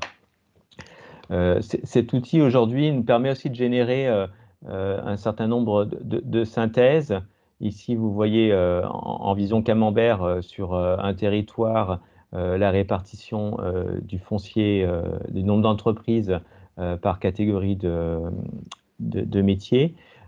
Et on peut également générer des fiches qui nous permettent de voir, alors je vais essayer de passer dessus, je dois la voir aussi, des fiches de synthèse par zone d'activité. Vous la voyez toujours, c'est bon? Parce que j'ai changement d'écran. Oui, donc oui, c'est bon, on voit bien. c'est bon, ok. On retrouve les informations qu'on avait voulu mettre au départ, c'est-à-dire des informations de localisation avec des distances par rapport à des équipements de transport. On retrouve le nombre d'employés et d'entreprises sur ces zones d'activité avec les plus grosses entreprises qui apparaissent et des diagrammes de suivi. Donc ça, c'est tout le volet économique. Mais pour ce qui est de la partie analyse foncière, on retrouve des éléments qui nous permettent de voir quelles sont les parcelles bâties ou non bâties, mais également, voilà, on a essayé de générer un taux de densité bâtie qui est quand même différent de la partie parcelle disponible ou non disponible. Et puis ensuite, on faisait le lien avec les documents d'urbanisme. Je vais vite, hein, je m'excuse, mais on n'a pas beaucoup de temps. Et puis, on a commencé à travailler sur les problématiques des données fiscales et foncières, où on recense à travers les DVF les coûts des dernières années sur les ventes. Et également, on commence à intégrer les données liées au permis de construire qui sont les plus récents sur ces territoires-là. Et donc, pour cela, on mobilise les données CCI, je vous l'avais dit, les données fiscales et également voilà, les données citadelles pour les permis de construire. Je suis allé assez vite, je ne sais pas, ça amènera peut-être quelques questions. Juste sur je disais, n'a pas encore trouvé son public, parce que moi je considère qu'on est encore dans un mode prototype. On devrait prochainement ouvrir cet atlas à l'ensemble des EPCI et SCOT du département. On avait quelques difficultés liées à des limitations d'accès sur les données CCI, mais on peut les limiter. Et puis, on aimerait que cet outil soit ouvert en mise à jour auprès des EPCI, parce que c'est à cette échelle-là qu'on estime que la fiabilité de la donnée peut être améliorée, en fait, et qu'il y a une meilleure connaissance du tissu sur ce territoire-là. Pour finir, on a les données CCI, mais il faudrait qu'on élargisse aux données Chambre des métiers et puis autres équipements qui sont pas dans le spectre de CCI et des chambres d'artisanat. Voilà pour la présentation un petit peu rapide. Merci beaucoup, Monsieur Dupasquier.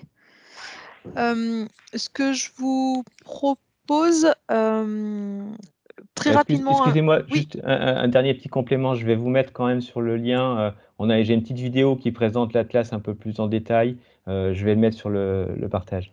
Très bien, merci. Ce que je vous propose, c'est très rapidement, quand on vous a demandé de renseigner la 4e question du tableau, c'est de faire je vous fais un petit topo rapide sur votre suivi actuel des zones d'activité économique. De manière globale, vous avez pour tous les périmètres des zones éco que vous identifiez à partir des documents d'urbanisme. Très peu ont un suivi très poussé, comme a pu nous le présenter la DDT 69 ou le département de l'Ain.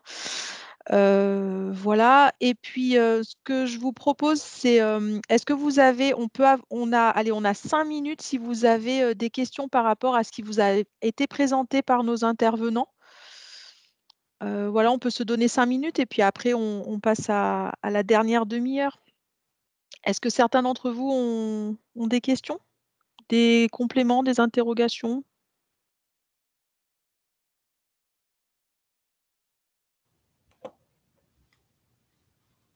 Tout était limpide et clair. C'était très clair. Eh bien, écoutez, on passe à la suite alors.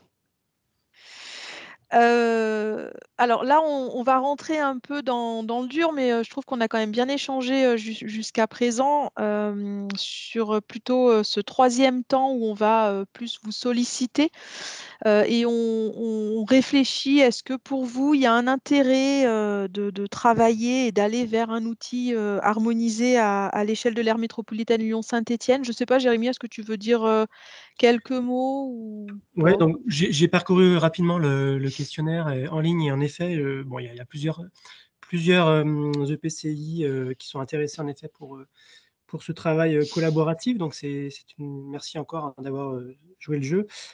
Par rapport à ça, en effet, c'est tout ce que vous allez pouvoir indiquer comme besoin, attente dans ce questionnaire va servir aux agences à qui on a confié la mission de réaliser justement ce cadre, ce qu'on peut appeler un cadre, un guide, peu importe, qui permettra de définir une sorte de méthode un peu harmonisée. Donc ça, ce sera très précieux pour nous.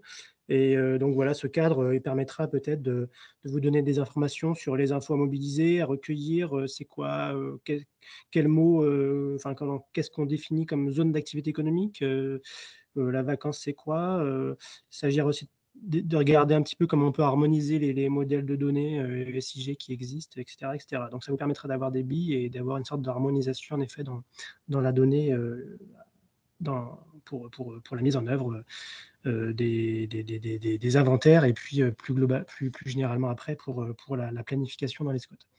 Donc, voilà ce que je pouvais dire. Donc, merci de jouer le jeu. Et puis, ben, on va poursuivre, en effet, ce temps avec ces dernière question sur justement ces attentes, ces besoins que vous pouvez exprimer. Alors, on peut vous donner la parole et puis il ne faut pas hésiter à poursuivre, si vous ne l'avez pas encore fait, le remplissage du tableau. Mais je pense qu'on peut échanger là de manière très spontanée sur cette dernière partie, sur vos attentes et vos besoins par rapport à ça.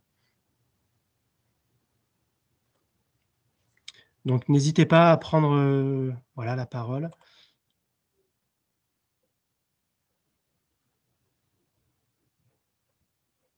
Donc, si vous voulez bien, pour ceux qui n'ont pas rempli, vous pouvez, enfin, je vois que les petits cadres commencent à s'afficher. Vous pouvez renseigner les questions 5 à 7. En fait, ce sont des questions qui portent plutôt sur l'intérêt, donc, comme le disait Jérémy, pour vous, d'avoir une démarche commune et puis d'avoir une méthode commune.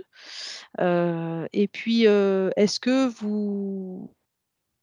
comment vous souhaitez et jusqu'à quel niveau on peut partager les informations les uns avec les autres ou alors seulement à l'échelle de vos SCOT?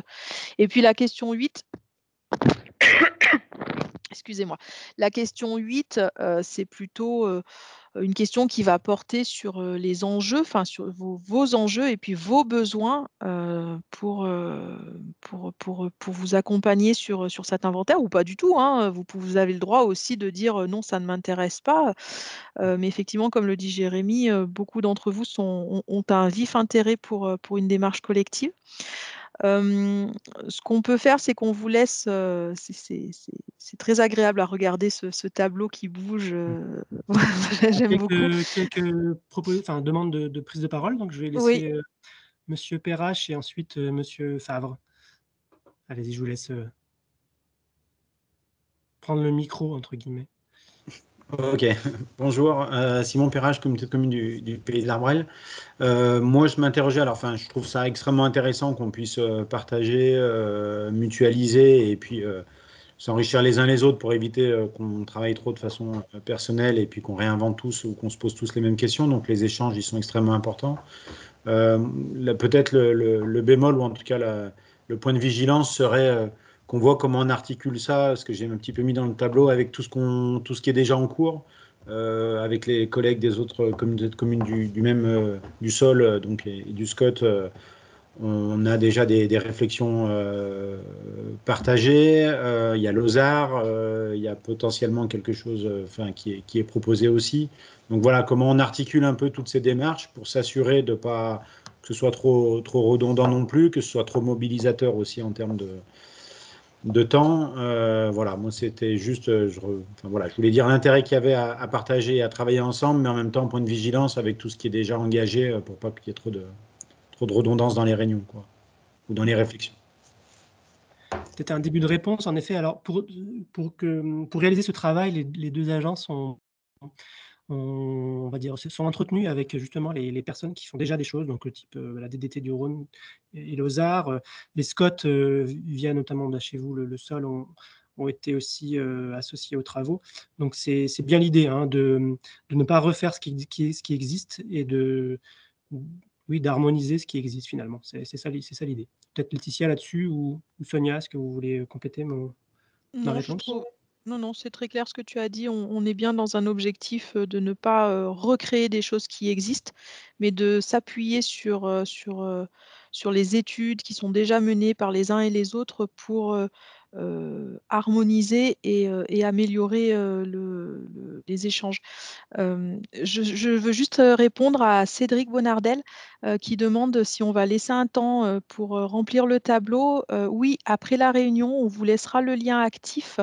Vous aurez, alors on n'a pas encore décidé, de combien de temps, mais, on Ça va peut être laisser. la fin de semaine. Ouais, voilà, on va laisser le lien actif pour que vous puissiez, renseigner le tableau si vous avez besoin effectivement de vous coordonner avec, vos services internes. Ça peut être plus Ah. que la fin de semaine. Vous nous dites, selon les besoins, on peut laisser le tableau, jusqu'à la semaine prochaine si besoin, quoi. Je vois Stéphanie du coup, Stéphanie Maduel des, Montdupila qui nous dit aussi problème pour compléter le tableau, donc c'est l'occasion pour ceux qui ont du mal ou l'outil ne fonctionne pas bien, voilà, ça vous laissera le temps de compléter, ce tableau. Est-ce que d'autres personnes veulent intervenir? Ah oui, Oui. Alors il y a François Favre, oui, qui a levé la main et ensuite Virginie Meurier. Oui, bonjour, François Favre, communauté de communes du Pays Mornantais. Je vais brancher la caméra, pardon. Voilà, donc je reviens sur l'enjeu de mesurer la vacance et j'ai bien noté que l'outil le plus approprié était l'outil fiscal et notamment la CFE.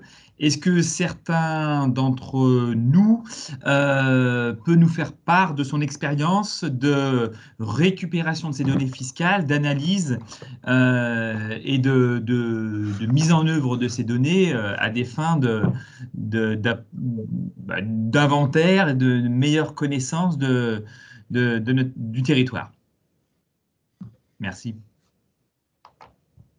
Alors, c'est pas moi le spécialiste, je vais pas vous répondre, donc je vais laisser la parole à ceux qui ont la réponse. Peut-être du côté des agences, je sais que vous pratiquez ces données peut-être.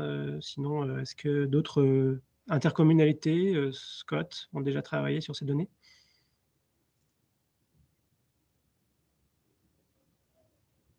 Prenez la parole spontanément, n'hésitez pas. Oui, je pourrais intervenir dans un second temps, mais j'ai vu qu'il y avait certains territoires qui avaient utilisé ces données fiscales, donc je vais peut-être laisser la parole. Donc, je sais pas, quel territoire aurait utilisé ces données? Ils sont peut-être pas présents.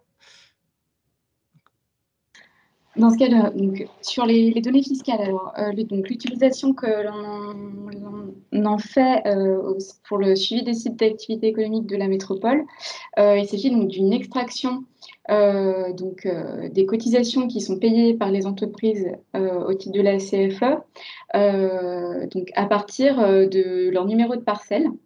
Donc, c'est-à-dire que c'est une donnée qui s'interroge à partir des fichiers fonciers, à partir des informations cadastrales. Donc, par contre, aujourd'hui, jusqu'à présent, on n'a pas du tout travaillé sur l'identification de la vacance via cette entrée fiscale. Donc, on sait mobiliser et interroger les fichiers fiscaux pour calculer le produit fiscal par site d'activité économique, avoir ces données fiscales. Par contre, l'information sur la vacance qui est présente dans ces fichiers, aujourd'hui, nous ne l'avons pas encore utilisée à l'agence de Lyon. Donc voilà, mais c'est effectivement l'outil qui est pointé dans l'article de loi. Bonjour, Samuel Lachaise, à... communauté de communes Thompson Valley. On fait aussi une extraction fiscale sur la CFE et sur la CVAE. en récupérant les valeurs les plus importantes sur le territoire, les 20 plus grosses, ce qui nous permet de savoir où potentiellement on a des risques économiques s'il y avait des fermetures d'entreprises, et donc de pouvoir adapter la politique fiscale. On s'en est rendu compte récemment avec la fermeture d'un gros site logistique ITM, où on a eu une variation de plus de 5% de notre produit fiscal sur les collectivités. Donc on associe, on met dans le même fichier CFE, CVAE, les 20 plus grosses sur le territoire, et ça nous donne 60-70% de notre produit fiscal sur l'ensemble de notre PCI. Très bien, je pense que merci pour les compléments et les réponses. Il y a Virginie Meurier qui voulait prendre la parole aussi. Oui, bonjour. Juste pour rebondir sur l'échange qui vient d'avoir lieu à l'instant. Loire-Fort Agglomération, on travaille aussi sur ce volet fiscalité. Pareil, en faisant des extractions par rapport à notamment des grands comptes. Et après, on va raccrocher via notre système d'information géographique sur du parcellaire. Voilà, on n'est pas encore dans une extraction très détaillée de l'ensemble des données fiscales pour les verser dans une base de données SIG, mais on travaille un petit peu, en tout cas, ces sujets-là, pour pouvoir suivre la situation, éventuellement essayer de repérer quand il y a des écarts entre un produit fiscal attendu et la réalité de ce qu'on constate.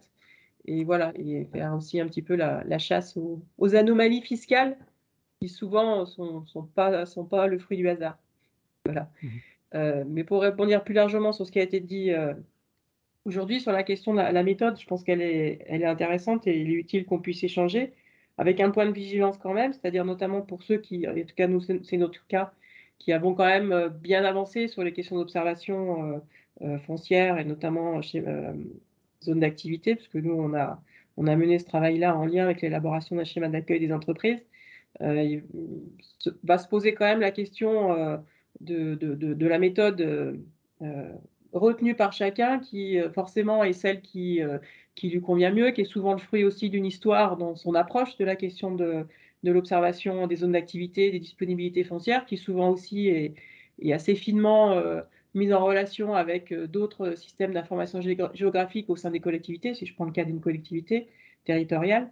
Avec forcément, voilà, pas forcément beaucoup de marge de manœuvre s'il fallait revisiter complètement une méthodologie commune d'approche de cette question-là. Donc, effectivement, oui, de l'échange pour confronter les points de vue, pour éventuellement voilà, voir quels sont les points de convergence, mais une méthodologie commune avec, on va dire, un enjeu ou un objectif de définir une norme d'observation à respecter, qui serait, de mon point de vue, la seule condition pour qu'on ait méthodologiquement parlant la possibilité de se comparer entre nous et donc d'analyser les choses à une échelle interscope, par exemple, me paraît plus délicate à appréhender parce que pour le coup, quand on est déjà engagé, et c'est notre cas, dans une méthode d'observation, il peut parfois être difficile de faire machine arrière et de revoir un petit peu les choses. Voilà, c'est ma première remarque.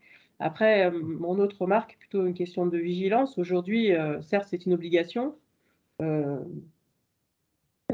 fait de partager l'observation, enfin, l'obligation, c'est d'avoir une observation. Le fait de la partager collectivement, on va dire, c'est un objectif qu'on peut se donner. Il y aura forcément, de toute manière, sur ce point de vue-là, une position d'élu à recueillir, puisqu'on ne maîtrise pas non plus complètement l'enjeu, ou en tout cas les conséquences de l'observation qu'on va recueillir. On en a intuitivement un petit peu une idée, mais il y a forcément, derrière l'observation, il y a toujours un enjeu de connaissance, il y a un enjeu après derrière, possiblement, de négociation dans les documents d'urbanisme, dans différentes étapes de planification. Donc la question aussi du partage du résultat de l'observation, elle va forcément aussi devoir être soumise à une appréciation politique de la part de nos élus sur l'opportunité et voilà, jusqu'où on va dans le partage de cette information et dans la comparaison aux autres. Donc avoir aussi cette vigilance-là de mon point de vue. Tout à fait, vous n'êtes pas la seule à le souligner dans le tableau, hein. J'ai vu, c'est normal, on va dire, et là, aujourd'hui, en effet, on est plus à se dire, voilà, si on avait à partager demain des choses, il faut anticiper sur la possibilité de le faire avec des données qui soient harmonisables, tout partie des données harmonisables, parce que je pense qu'en effet, il y a déjà des des inventaires en cours et des méthodes déjà établies. Et l'idée, c'est pas forcément de tout partager, bien évidemment, mais d'avoir un socle commun, peut-être minimum. Donc, ça, ce sera des réflexions que les agences vont mener avec la matière dont elles disposeront. Elles disposent déjà avec les entretiens qu'elles ont menés auprès de certains d'entre vous et des observatoires. Et puis, au travers des éléments que vous renseignez aujourd'hui, ça permettra justement de voir ce qui est possible méthodologiquement. Après, en effet, l'autorisation, ça appartient à chaque entité, bien évidemment. J'avais juste une dernière question aussi, enfin une remarque, mais qui est sous forme de question. Est-ce que la région est associée à cette approche-là? Parce que c'est quand même, je vois les collectivités, je vois les services de l'État. C'est quand même une collectivité territoriale qui compte en matière de compétences développement économique. On n'est pas sur la ZDE, mais c'est plus large. On sait aussi qu'ils ont des ambitions, notamment à travers le recensement des disponibilités foncières. En tout cas, c'est des éléments qu'on a, nous, à notre connaissance, puisque derrière ça, il y a toute une politique qui doit se mettre en place sur de l'aide, enfin en tout cas, pas de l'aide, mais en tout cas une politique de subvention, notamment sur de l'aménagement des sites d'activité majeure. En tout cas, c'est la terminologie qui existe. Voilà, quelle est aujourd'hui leur position par rapport à ça? Est-ce que c'est un sujet sur lequel les services de la région vont également être investis? Quelles informations vous avez par rapport à ça? Alors, c'est une très bonne question. C'est une question qu'on s'est nous-mêmes posée et j'ai pas encore la réponse. On n'a pas eu l'occasion de discuter avec la région. Mais en effet, notamment, c'est en Bourgogne-Franche-Comté. Alors, c'est pas la région elle-même, mais c'est d'ailleurs, ils sont peut-être avec nous aujourd'hui. C'est comment dire, l'agence de développement de Bourgogne-Franche-Comté qui a développé toute cette observation un peu harmonisée à l'échelle de cette région. Qui dispose de moyens, je dirais, pour le faire. Nous, humblement, démarche Interscot, via les agences d'urbanisme, on vous propose en effet de travailler sur cette exploration d'une sorte de guide méthodologique. Maintenant, on ne sera pas en mesure de faire ce que fait par exemple l'agence de développement de Bourgogne-Franche-Comté en animant des réunions régulières avec toutes les EPCI, etc. etc. Ça, nous, on peut proposer à l'issue de ce premier temps d'échange, deuxième semestre peut-être, de vous représenter une première ébauche de ce que serait cette harmonisation guide ou ce cadre peut-être.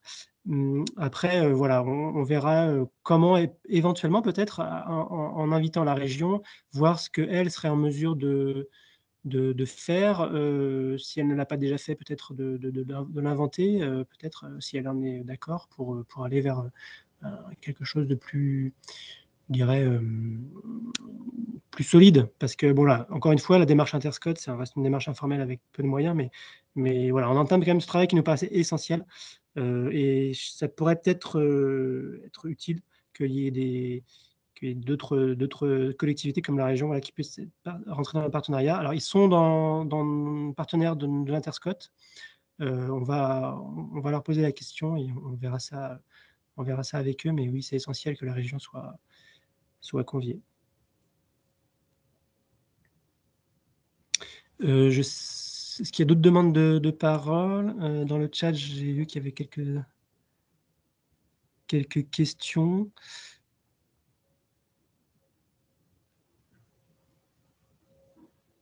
Sur les fichiers fiscaux, j'ai l'impression, le CFE.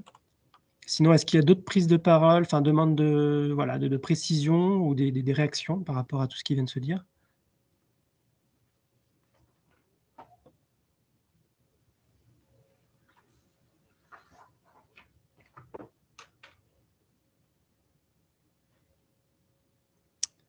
Grand silence.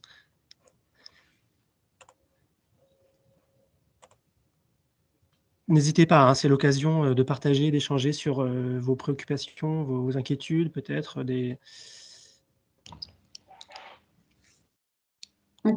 Je peux rebondir, c'est Sonia Martineau de l'Agence de Lyon. Effectivement, l'échelon régional, c'est saisi, c'est le cas par exemple en région PACA, de cette question foncière et du portage de la coordination de la production de l'information.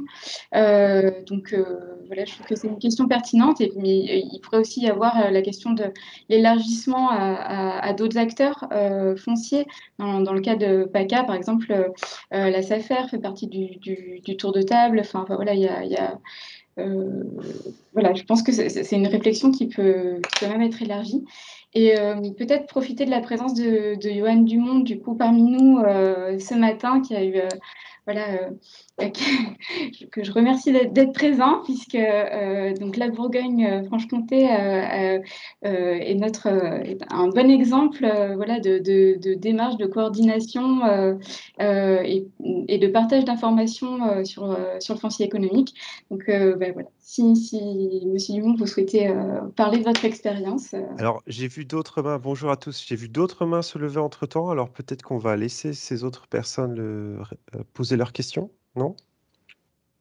Oui, on va faire ça. Donc, en effet, peut-être Monsieur Dupasquier? Oui, moi c'était pas une question, c'était une petite remarque par rapport aux échanges sur les fichiers fiscaux. Je ne suis pas spécialiste de ces fichiers-là, c'est mon collègue géomaticien qui les triture chez nous. Mais de ce que j'ai compris, il faut quand même être prudent par rapport à la validité de ces données-là. Notamment, je crois qu'il y a une information sur la vacance des locaux qui est quand même pas forcément très bien renseignée ou à jour. Et s'emparer de ces données-là, il faut le faire en ayant conscience de leur niveau d'actualité, quoi. Et puis, les services fiscaux pourraient faire ces traitements-là, ils ne les font pas aujourd'hui. Ça explique aussi pourquoi, je pense. Voilà, c'était juste ce point d'alerte que j'avais à faire. Je me permets d'enchaîner tout de suite avant de laisser la parole à Yann, Yann Tessieux.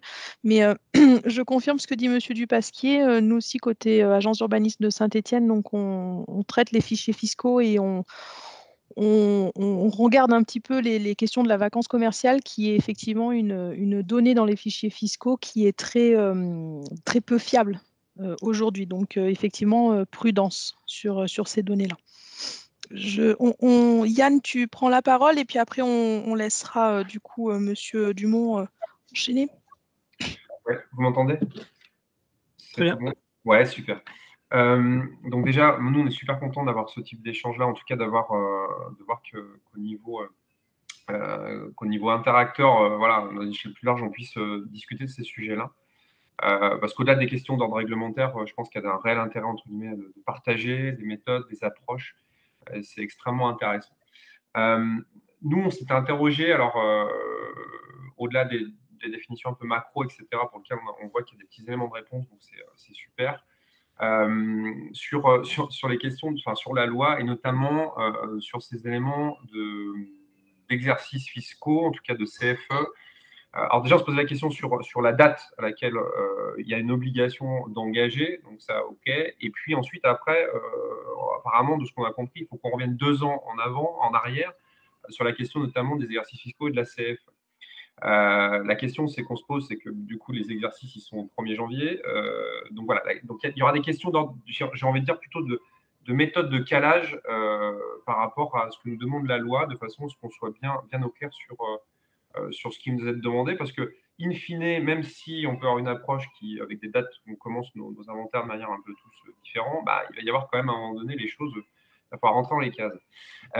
Donc du coup, voilà, je pense que ça pourrait être intéressant qu'on puisse en discuter. On n'aura peut-être pas la réponse aujourd'hui, mais peut-être du coup par la suite d'avoir ces éléments-là. Et puis, autre question qu'on a aussi, on parle d'unité foncière, notamment dans le cadre de la loi, donc très bien. Or, parfois, dans une unité foncière, on peut très bien avoir plusieurs bâtiments qui sont loués à plusieurs boîtes différentes, avec un propriétaire, par exemple, qui loue ces bâtiments à des boîtes différentes. Et la question qu'on va se poser, c'est est-ce que du coup, comment est-ce qu'on va compter ces éléments-là, notamment dans le cadre de l'approche qu'on va pouvoir avoir. Ça peut très bien avoir un bâtiment qui n'est pas occupé dans une unité foncière, et puis dans la même unité foncière, un autre bâtiment qui lui est occupé par une autre boîte. Voilà, donc c'est des petites questions. On n'y répondra pas aujourd'hui, mais il y a pas mal de petites choses comme ça qu'il va falloir déminer petit à petit. Et je pense que ces temps d'échange, ils sont essentiels. Très bien. Tiens, oui, c'est Laetitia, tu voulais justement parler de ces sujets-là? Ou répondre à la question? Alors, ton micro est coupé. Je ne sais pas si... C'est bon. Vous m'entendez? J'étais en train de bon. parler, oui. À la réaction de Yann Tessieux, donc de la métropole de Saint-Étienne, j'ai tout de suite affiché, je pense que vous le voyez, donc un petit schéma qu'on s'est amusé à faire avec Sonia et puis l'Interscot. Effectivement, il y a ce problème on est à une échelle unité foncière, donc déjà c'est une échelle de travail qui est un peu aussi, qui peut être ou pas délicate. Et comme le disait Yann, on part du principe que sur une unité foncière, s'il y a un seul bâtiment qui est occupé, on considère du coup que l'unité foncière est occupée. Il faut, voilà. Et on ne s'intéresse pas du coup aux autres bâtiments vacants. Donc c'est aussi les limites de la loi que l'on identifiait en tout début de réunion. Voilà, c'était juste pour illustrer ce que disait Yann par un petit schéma. Mais effectivement, ce sont des interrogations qu'il va falloir soulever. Alors on ne sait pas, peut-être que les décrets apporteront aussi des éléments complémentaires. Voilà. C'est typiquement le genre d'information qui pourrait figurer dans le cadre ou le guide qui vous serait soumis pour vous expliquer les limites aussi de la loi, par exemple.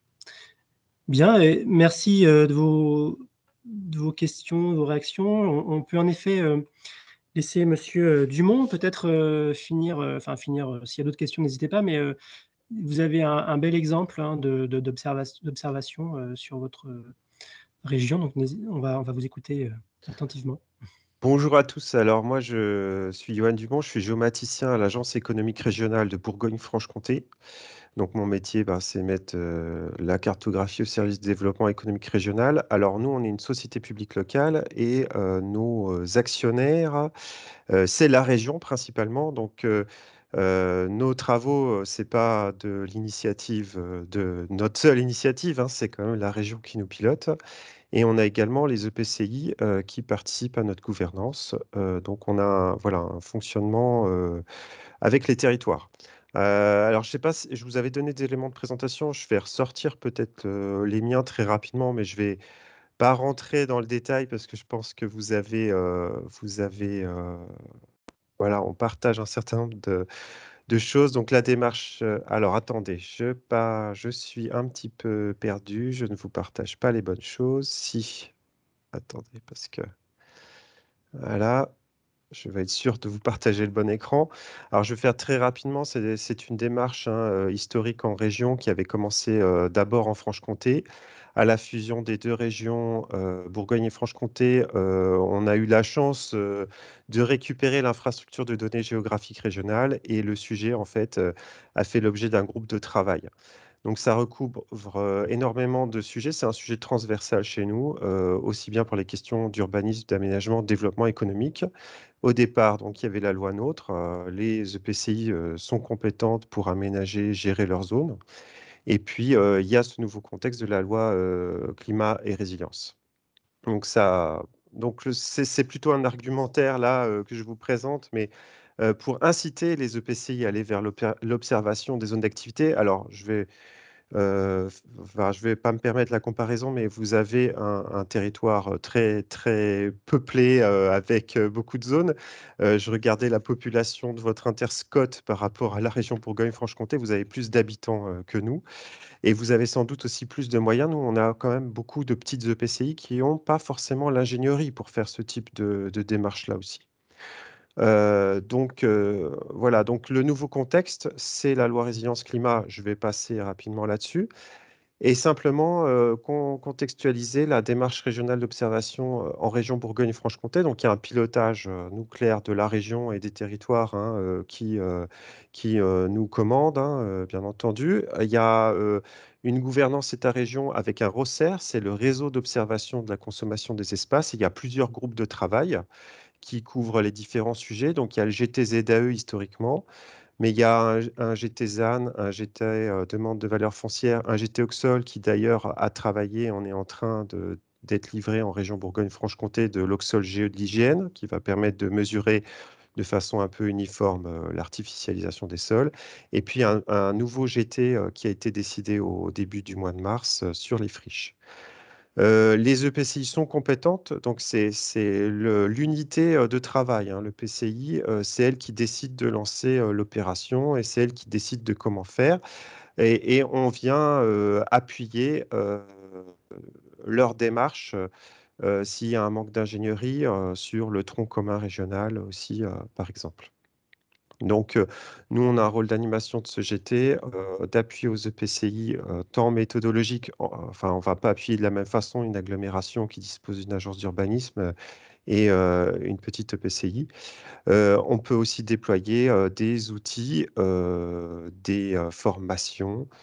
Et puis, donc, la perspective, c'est celle de la diffusion de l'air emploi de toutes ces données brutes, hein, en fait, hein, qui sont produites dans un observatoire régional. Donc, il y a une infrastructure qui est en cours de déploiement au sein de l'ARNIA. Donc, c'est celui qui porte le GIP qui porte l'infrastructure de données géographiques avec un observatoire, enfin des déclinaisons d'observatoires, dont un des premiers sera l'observatoire ZAE.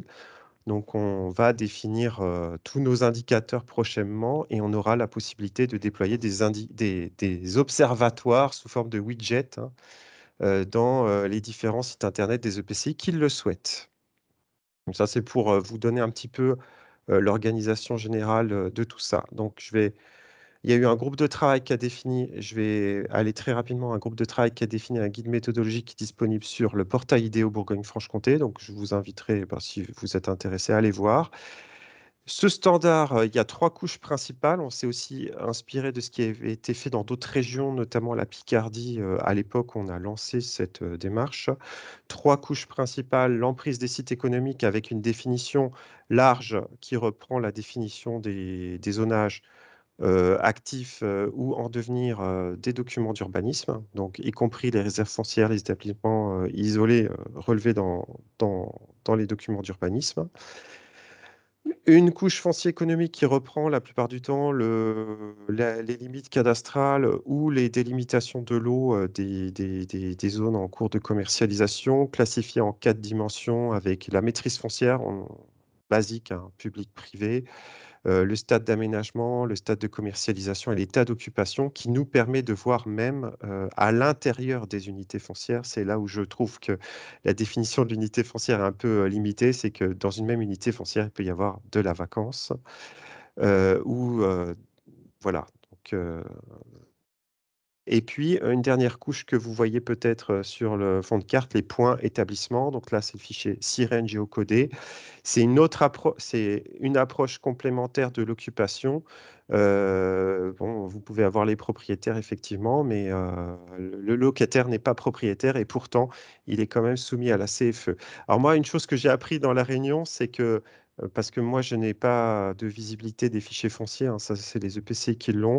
J'ai appris qu'il y avait une dimension cadastrale à ces fichiers fonciers. Il y a aussi un numéro de sirène, il semble, également. Donc, nous, on est plutôt en recherche d'informations, hein, sur toute cette demande-là, CFE, pour concevoir des couches supplémentaires donc sur les unités foncières et les friches et vacances dans le cadre des différents groupes de travaux qui participent au réseau d'observation de la consommation d'espace en Bourgogne-Franche-Comté. Et puis alors, il est 59, je vais ressortir, excusez-moi, donc ça, c'est le site IDEO BFC. Et puis, donc, les données sont téléchargeables sur le portail IDEO BFC pour la Bourgogne-Franche-Comté.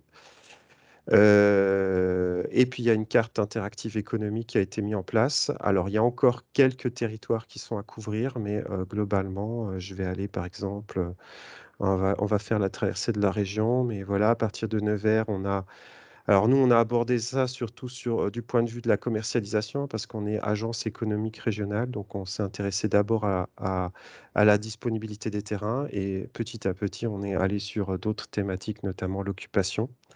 Donc avec ces différentes dimensions, je pourrais afficher d'autres caractéristiques. Je vais aller vite, mais voilà, on a encore 3 EPCI à couvrir, c'est-à-dire où l'inventaire initial n'a pas été fait. C'est bien entendu les plus grandes agglomérations, donc il nous manque Mâcon, Châlons, qui devrait sortir on espère au mois d'avril, et Dijon au cours de l'année. Mais voilà, on a quelque chose de consolidé, puisqu'on s'est mis d'accord sur un tronc commun régional, et chaque territoire après a la possibilité d'adapter ces données si elle faisait déjà des inventaires. C'est le cas par exemple dans le Nord-Franche-Comté, dans le territoire de Belfort et à Montbéliard. Et puis d'agréger ses propres données ensuite métiers. Voilà. Bah, écoutez, c'est très intéressant, c'est la Rolls, je dirais, de l'observation des zones d'activité. Et c'est vrai qu'Emmanuel Sillier, qui n'est pas présent là aujourd'hui, mais disait qu'en effet, ça faisait partie des démarches assez exemplaires sur ce type d'harmonisation de la donnée sur les zones d'activité. Donc, ce sera un exemple qui sera valorisé, je pense, par les agences dans leur travail, et qui pourra être source de données, d'informations pour comment faire, et ce qui permet aussi je me répète du coup, mais en effet, encore l'Interscot initie cette réflexion avec ses petits moyens, je dirais, mais peut-être demain sera de trouver un repreneur type la région, donc vraiment leur poser la question, région ou d'autres instances qui auraient les moyens d'animer une sorte de communauté, des développeurs éco ou des gens comme vous qui suivez ces sujets au quotidien. Voilà. Est-ce que Laetitia, tu veux rajouter quelques mots? Non, je vous remercie, Monsieur Dumont, d'être intervenu et d'avoir présenté votre travail. Pas de Merci à complément. vous également. Merci beaucoup. Et donc, peut-être on va clore ce webinaire. Encore merci à tous pour votre participation très active. Donc, voilà, toute cette matière va nous servir et servir aux agences pour finaliser et produire quelque chose qui pourrait, voilà, comme je disais, on vous promet quand même une réunion peut-être sous format webinaire, à voir si on peut pas se voir en présentiel, on verra. Mais c'est vrai que l'intérêt au moins, c'est de pouvoir tous vous réunir. On était quand même assez nombreux aujourd'hui autour peut-être une première ébauche de ce que pourrait être ce guide. Donc ça, on en rediscutera avec les SCOT de l'Interscot. Et puis, on revient vers vous. Voilà, je pense, Laetitia, tu me dis si je dis des erreurs, mais plutôt deuxième semestre, c'est ça, hein? Oui, je pense on sera plutôt sur du deuxième semestre. Voilà. Si je peux compléter, parce que je vois du coup une question, on va vous transmettre le PowerPoint qui a été diffusé, les différentes présentations des intervenants s'ils sont d'accord. Vous avez les liens qui ont été mis dans le chat aussi, que vous pouvez consulter. Et le replay aussi, le replay sera aussi, vous sera transmis. Il faut juste que l'on coupe les échanges du début entre Jérémy et Sonia et moi, mais voilà, on vous transmettra effectivement l'ensemble. On vous laisse jusqu'à fin de semaine pour enseigner le tableau. On laisse le lien ouvert. Même semaine prochaine. Semaine prochaine, d'accord. J'ai vu sur le chat, semaine prochaine. Allez, on vous laisse jusqu'à fin de semaine pour enseigner le tableau. On laisse le lien ouvert. Même semaine prochaine. Semaine prochaine, d'accord. J'ai vu sur le chat, semaine prochaine. Allez, très bien. Et merci, moi je remercie donc Laetitia et Sonia pour la préparation de cette réunion avec le groupe. On a aussi des groupes projets chez nous, les groupes projets, donc ZAE. Et merci encore pour cette animation et cette préparation. Bien, écoutez, je vous laisse tous aller déjeuner. Bon appétit à tous et à très bientôt. Merci à tous. Bon appétit. Au revoir. Merci à Au revoir. tous. Merci. Au revoir.